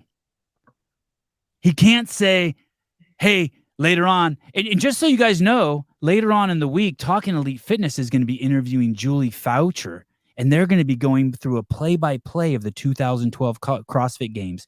Don't miss it. Your favorite woke posse. They'll also be talking about wearing masks. The Lone Ranger and Julie Foucher will be talking about wearing masks. Fucking A. Yeah, I know. All right, I'm going to get... Okay, what's the show about? Sorry. I clicked onto that at a couple of points, and I could not stand listening to what they had to say. I really want to give a piece of it, but I just tried to throw it out of my brain. It hurt so bad. Sevan, how did you get Roman on? You're the man. Do you want to know how I got fucking Roman on? You want to know how I got fucking Roman on? Andrew Hiller reached out to me and goes, "Hey, I'm going to start a thread with you and Roman and Rosa and Souza, and we'll do a show tonight." And I said, "Okay." And then he's like, "And we'll do it on your channel." No, that's not right. That's right. That's right. Okay, that's clear. And I'm like, holy fuck, that's really cool, fucking Hiller, to bring that to the show. And then I text Caleb, "You going to be there?" He's like, "Yeah." Caleb's always there. That's how it happened. I take no credit for it. It's all Andrew Hiller. It's like what we talked about this morning on the show or a couple days ago on the show. There's this like, I don't know what you call it, a consortium or a co-op, but there's this group of us that are kind of holding down the fort together. We look out for each other, help promote each other. It's unspoken. It's not like we have some fucking formal agreement. I had to sign a contract that said if they're in the top 10, they go to his channel. My dude got one. Fucking the Lone Ranger. Can't even fucking believe you guys. You still can't say, oh, hey, go over to the Sevan Podcast and watch the show. You know what dildos you guys sound like when you do that? I know what Tommy said. Why do you think that they do that? Why would you not be able to say, hey, guys, just so you know, from our Talking Elite Fitness Whoop Noble studio, if you want to see an interview with Roman Khrennikov tonight, go over to the Sevan Podcast. We'll be tuning in. I mean, I watch your show religiously and quote it all the time. I wonder why you can't do it. I wonder why you can't do it. What? Probably because you call them Tonto. Hey, Tommy and the Lone Ranger and Tonto's premise of their entire show today is what's up with a little shit talking is perfectly okay. The Lone Ranger loves a little shit talking. He loves masks. He's so glad masks are back. And he loves shit talking. Wasn't that the premise of their show? The premise of the show was that we like Roman, but he's a pussy because he can't handle shit talking. That was the premise of the Lone Ranger and Tonto show. And the thing that I remembered was, if you really want to deal with this, you do it behind closed doors, which is exactly why Roman did it. You want to know what I took away from that? It's that exact thing. If Roman goes and handles it with Adler behind closed doors, then there's the potential that CrossFit never has to do anything about it. And he's trying to make a change at the level of the games about this issue. Like, that guy can't freaking make me finish in 5th just because he wants to scream at me, and I don't want to get kicked out of the competition for murdering him in front of everybody. And I'm Russian. And I'm Russian freaking Canadian. How does that sound? How do you like that headline? He did that on the CrossFit Games floor. He had to wait a month to talk about it. It was like, well, yeah. Are you going to do an editorial on this, on what your perception is of the whole picture? I think you just got it right there. I think you should do a whole editorial on it. This is what you think happened. Sounds like a journalist right there. I don't know what an editorial is. Tomorrow is day 365 for Alan Kesterbaum's 100 burpees a day. To celebrate, we're going to do 365 burpees for time. Show him some love and post a clip on social. All right, fine. Tomorrow morning or something. I think tomorrow. Cool. I met him. He's awesome, Alan. Kesterbaum? Yeah, Alan. I did 100 burpees with him. Actually, on day, like, I don't know, 95 or something.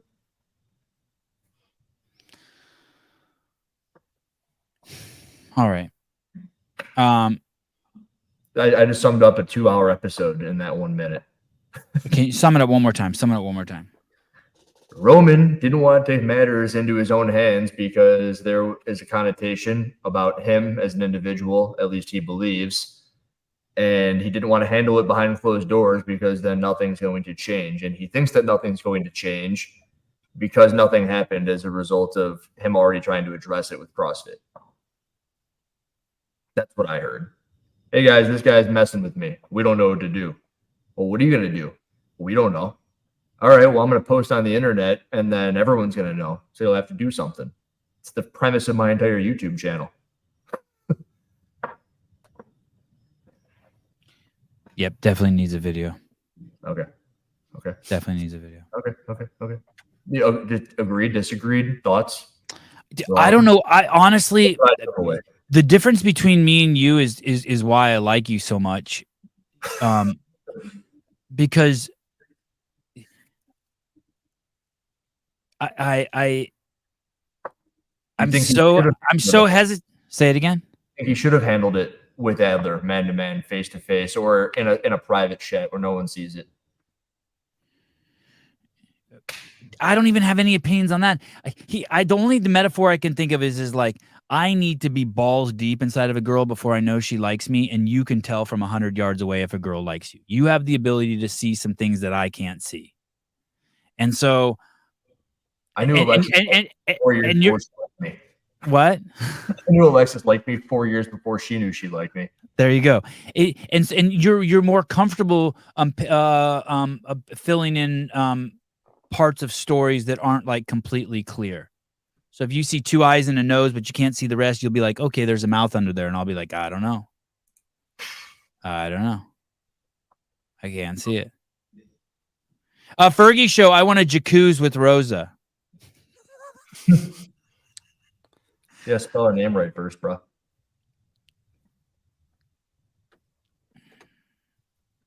Thank you. Gofy. You were at 23.9 for at least a day. I know you don't pay attention to that. I do. Wait, say it again. I said what? I say it again. 23.9 thousand for a little bit. Oh, 23.9. 23,900. Mm-hmm. Hey, there's this you know what's crazy is I'm doing this 24 hours of meat eating, and then today we got a listener of the show owns a meat company. It's called Kick-Ass Grills, or That's cool. yeah, and they're signing up. They're gonna give us money to keep talking shit. Jeffrey Adler, great show. Is that really Jeffrey Adler? No. Yeah. Oh. No, I don't mean if that really a picture of Jeffrey Adler. I mean, is that really Jeffrey Adler typing that stuff? No. Oh. And actually, There was a Dave Castro comment in there too, but it wasn't actually him. Well, the Dave Castro I know, but we've had every time. Oh, this is the real Jeff Adler. Nice try. I thought it was funny in the show, though. I was looking at those comments. I thought that was great. oh, look at Jeffrey Adler in front of the child grooming flag. Oh, they got the child grooming flag in there. That's cool. Oh, no. Not It's on your child. show, too. Not Hey, cool. Not cool. No, it's fine. I like everyone. Even if they're confused about the child grooming flag, even if they're confused. Oh, look at Yanni. That's gay, Jeff. Yeah. Whatever. What's gay? He had the what was supposedly the gay flag. It's not even the gay flag. I don't know any gay people who Wear stand anything behind that rainbow flag. ever? What? Say it again. You ever wear anything rainbow? I I really used to like tie-dye. Yeah, I don't do tie. Yeah, tie-dye's been taken over by D-bags too. That's me. That's me. I had the sweatshirt that Alexis bought me this freaking Lululemon jacket so that I'd never wear this sweatshirt ever again. It was just a tie-dye sweatshirt. She didn't like it either. I got it at Walmart for like $8. How is your chick? She doing good? I've been reading the comments and apparently she needs water. She's been in the comments telling people, talking to people. She's more mobile than she was last week. There was a solid week there where she couldn't get up and down on her own, so I had to move her legs around. I have a CEO Plus shirt. She pees and poops by herself. You don't have to do that for her anymore. She's been doing that after about a week and a half in. So I think we're approaching 4 weeks on Friday. So at about a week and a half, she could do all that on her own. Did you wipe her butt for her? Oh yeah. Oh yeah. And You're good. You told Andrew? You told him about that? Hey, it's all part of. She's got this hip, so the toilet seat is higher because she can't sit straight up. She's got to sit kind of reclined like this. So there's this seat that's here. So she's got to like figure out a way to get into the seat like this, and it's crazy. I don't even know where I was going with this, but the toilet seat is high and the one leg is dropped because she had the hip surgery. Oh. She's here. Hey, let me ask you this. I just saw your body. You're off the sauce still? Yeah. How do I look? You look good. I think you look good. That's because I lost all my water weight. I think you look good. Thanks. How much do you weigh? I was 194 this morning, which is, I don't know. I had a big meal the night before though, so I'd say it's 2 pounds heavy. All right, I have to pee so bad, or else I'd stay on for another 45 minutes. Well, Caleb and I'll stay on. Right, Caleb? No. Good night, Caleb. Still got 1,000 people here, dude. He doesn't need a resolution. Who? I would like to also say that Roman. He's not. That's another important part. You asked a really good question. Would you have done that if you had won the games? He said yes. But another important thing is he's not asking for a resolution. He's not, and I would also go as far as to say is he wouldn't have said anything if Adler wouldn't have done interviews. So if it would have just stayed under the radar, he's basically was, okay, Adler's saying something, so I'm going to say something. I don't need resolution, and we're still friends. It's not something I would have done. But also, you have to understand that I am a lion, and I'm a little bit neutered because of the fact that I'm in a foreign country or with a government back home that could kill my family. Conveniently throw them off of a building. Conveniently. And the Lone Ranger and Tonto can't say the name of this show. That pretty much sums up this show. Okay. The Lone Ranger. Hey, and sorry, go ahead. No, yours is just better than mine. I like that. That was good. Oh, thank you. Someone get Sevy a Gatorade bottle. My cock would not fit in the mouth of a Gatorade bottle. But nice try, though. Dude, just the tip. Are you kidding? Oh, right. I'm gonna put the whole dick in the water bottle. You ever see like a rat go into one of those tubes to get away from the snake? That would be your dick, but never mind. Thank you. That's a beautiful picture. Anyway, it was good. I also think that the show did this really well. I think it put it into context of who Roman is. I did not like to see. I felt like he was taking a bit of a ass pounding on his Instagram. Yeah, he was. I just, it's like, dude, it reminds me of just like the woke crowd. Every time, like they just can just turn on their hero. I don't know. He's a good dude. He's a good turtle. Jeez. But you're right. You were right about that. But now what you said, like I love shit talking. I've told the story before. I lost 2 racquetball partners because I talk shit. I've made my kids cry playing tennis because I talk shit. You know, I really enjoy shit talking, and so I'm also like a huge. I support Adler's shit talking. I don't know what to say. Yeah. But I'm also okay with him being upset by it. I'm not upset at Roman for being upset by it, or not even upset, or just being like, hey, don't do that. I'm okay with that too. Why does it have to be like other sports? They do it in cross country. Hockey, they yell at each other. CrossFit. So do you think do you have a side you're on? Or are you like, yes, that was inappropriate, Adler, or Roman, stop being a pussy, or neither of them are wrong and they're both right. Is that possible? Yeah. I think Adler can do whatever he wants. Yeah. And I think that Roman can do whatever he wants. And from everything I've heard, Adler did not cross the line. Correct. It was just Caleb, as a doctor and a guy wearing a Nike sweatshirt, you must know some shit. Do you think he crossed the line from what you know? No, I don't think so. I think it's like if you were to put man coverage on somebody during like a basketball game, and you just have one person on that guy, like the best defender on your team is guarding Kobe Bryant all day. I think that's what Jeffrey Adler just did. He just played man coverage with him on that 5K, and he got so frustrated that he was just like, "Fuck this, I'm done," and he slowed up. Yeah, that's right. Patrick Clark makes an interesting point here. We are testing for fitness, not for shit talking. Yeah, we're not giving an award for shit talking. It still doesn't mean it's not okay. But I will say this: not shit talking though. Everyone needs to cut that fucking crap out. It's not shit talking. He's bumping into him and keeping him behind him the whole time. He's interfering with his running. I don't know.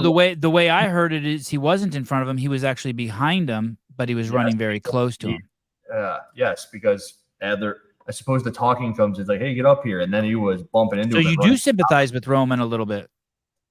I'm hearing it in your voice. Getting a little defensive for Roman. Strong word. Okay. In tennis and in jiu-jitsu, you're not allowed to talk during competition. Well, that's interesting. Yeah, you're not allowed to talk. But it's in the rule book, I'm guessing. I think so. Across the rule book, it said that you're not allowed to do that. You can't touch people. Like you can't hit a ball in tennis. Like I do this to my kids and they get pissed. You hit the ball and I'll yell in, even though I know it's going out, but just to fuck with them.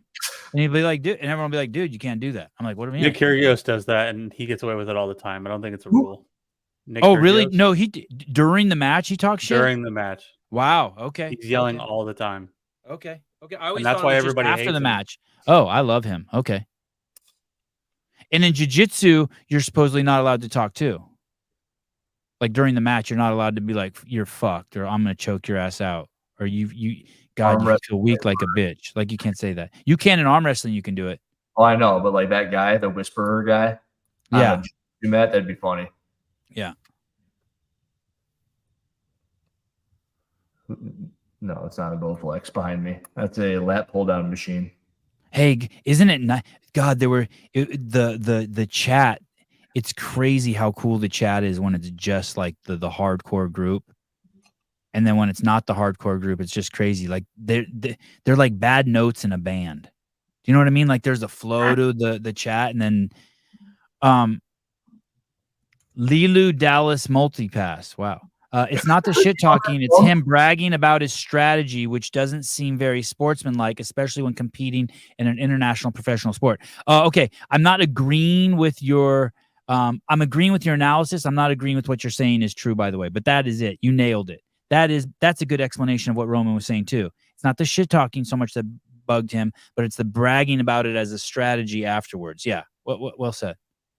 You know who this is? And I like bragging. I think bragging's cool. Fifth Element. Yeah. I remember that outfit she wore. She was a braggart. Lilu Dallas multipass. Oh, wow. Oh. You knew that what? It's from that movie, The Fifth Element. Wow. Her name is God, Lilu. you're good. I don't know about that. I've just seen that movie enough. Great movie. Tank Reeves, $2, 15 minutes back, Sevan rant, Tonto, laugh out loud. Perfect. Yeah, right? The Lone Ranger. He loves masks. Masks are coming back, and he loves superheroes. I'm sorry he can't be something like the only thing there's only like the next level up from Lone Ranger is Batman, and that's already taken. Both of them kind of putzes in the superhero world because they don't got any special powers. They're just dudes. But Yeah. I mean, Batman would beat the shit out of the Lone Ranger and Tonto together, but I'm just saying they're kind of in that same vein. But at least he gets to be a superhero, and you get a nickname from the Sevan podcast now. I know you didn't like Shawnee. How do you know that? People told me. And I just love it that their whole show was about a little shit talking's okay. A little shit talking's okay. Roman shouldn't have been upset about that. Oh, okay. Well, good. I'll do a little shit talking. How we do it, it was just a little misunderstanding, like the time when at Taco Bell. Oh, this is going to be weird. I walked up to the counter and said, "You know what I want?" And they thought I was robbing them. They hit the silent alarm. No shit. Is that true? Were you a regular? And they just Wow. The regular cashier wasn't there? That's so disappointing. Crunchwrap Supreme. Chalupa. Chicken quesadilla. I hate Taco Bell. I don't know how people eat that. I had a friend the other day say that she had gone to Taco Bell, and I think I've changed my perspective on this person. I haven't been there in 10 years, and last time I had it, it was terrible. I'm going to go when my carnivore shit's over. I haven't been there in fucking 20 years, but I used to live there. I haven't been there in 30 years. Why are you doing 24 hours of meat, and why only 24 hours? No, 30 days of meat. Did I say 24 hours? Whatever. Hey, yeah. I'm going to let you do this. So there's the Lone Ranger, and then above him is Batman in the superhero world. Oh. Where would you put Robin Hood? Oh, probably below the Lone Ranger. No shit. Because Lone Ranger's got a gun? Yes. Fuck it. I'm calling Shawnee Robin Hood then. Oh. No, it's got to be Lone Ranger because he wears a mask, and that's the whole. I like it. And I also like that they're already together. Okay, good. Okay, the Lone Ranger and Tonto. Why would you even think of Robin Hood? It's someone Judy thought of him. Judy likes a man in tights. Now Legolas, Lord of the Rings. Have you seen that movie? Yeah, I couldn't tell. I just remember Gollum and the guy with the feet. I could spot that dude's feet. Well, everybody in the movie has the feet. They're all the hobbits, dude. I knew how to speak Elvish for a minute. Ken Walt, 30 days of meat, cherry tomatoes, butter. Is this what you're doing? I admitted on the fucking show that I cheated and ate some tomatoes from the fucking garden and a slice of cucumber and Dude, you piece of salt. shit. What's wrong with you? And it's just like, fuck. It's like, no, there's nothing sacred. Why? What? If you're gonna do 30 days of meat, then you already have it. You have to restart the second you have a tomato. No, I'm good. I'm really compassionate towards myself. I don't know what that means. I have no idea what that means. Oh shit. But Zorro, someone said Zorro in the comments. That's good too. What does this mean? Why is Ken banned from HillerFit? Is that true? Ken Walters? I mean, any Ken. No, there's not. I have not banned anyone from anything ever. Okay, yeah. So it's something on Ken's side. If it's the Ken I met at the bar that one night, I'm guessing it's a technical difficulty on his end. Total bias I have there. I would like to take a stab at this question. Hiller, how does your camera look so crispy? Take a stab at it. Very shallow depth of field, ton of space behind him. A7S3. A7 IV. Oh, A7 IV. And by the way, have you done this yet? I can show you right now. I don't know if I can show you. Here we go. Wow. No, I can't. I thought that would work. Anyway, I have it plugged in directly to the camera, and I know you've been talking about that. Yeah, I did. Oh, dude, I got some crazy shit for Crash Crucible. That's going to be exciting. I'm pumped about it. Me too. Have you told JR yet? No, not really. But we got to do some dress rehearsals this weekend. Okay. Thank you, everyone. What are you gonna wear? For those shows? CEO shirt and some pants and a belt. Different dress rehearsal. Different dress rehearsal. Toe spacers. Do they still smell like cheese? No. Okay. No. And I wore them tonight for over an hour and a half. My feet are pretty I was barefoot at the beach for like 10 days. My feet are pretty pristine. Okay. Don't lie. Have those had an effect on your toes and the space between them? Don't lie. Mine have, for sure. Okay. Caleb didn't lie. I used to shove my feet in soccer cleats for years. And so like I had no ability to splay whatsoever. Really? I'm looking at my toes right now and they're not touching each other. And I've never seen that before, but I did wear them for an hour and a half today. But I'm looking at and when I take them off, they usually stay pretty far apart for like at least a half an hour. So I had them on for over an hour today, just now in the show, and I took them off about 30 minutes ago. And there's space between every single one of my toes, which is kind of crazy. Are you bringing your feet into the show right now or not? I could. I already put them in. Did you see when Roman showed his foot? I showed my foot. I haven't done it yet. There it is. Yeah. Oh, your toes are pretty far apart already. Pardon me? You can't do that? No, I cannot. No. Open I can't do that. No. Oh. My feet are so. Your feet are what? Nothing. All right. We're still working on the behind the scenes. Oh, tomorrow morning we have a UFC fighter on, Blake Builder. Thursday we have we're supposed to have Jorge Fernandez on and Jorge Ventura, but Jorge Fernandez we had to reschedule, so we're just having Jorge Ventura. I don't know who we're having Friday. Ken. There he is, Ken Walters. Okay. Thank you, Andrew Hiller. Thank you, Roman Khrennikov. Thank you, Rosa. Thank you, Caleb Beaver. See you guys tomorrow morning, 7 a.m. Pacific Standard Time. Love you guys. Bye-bye.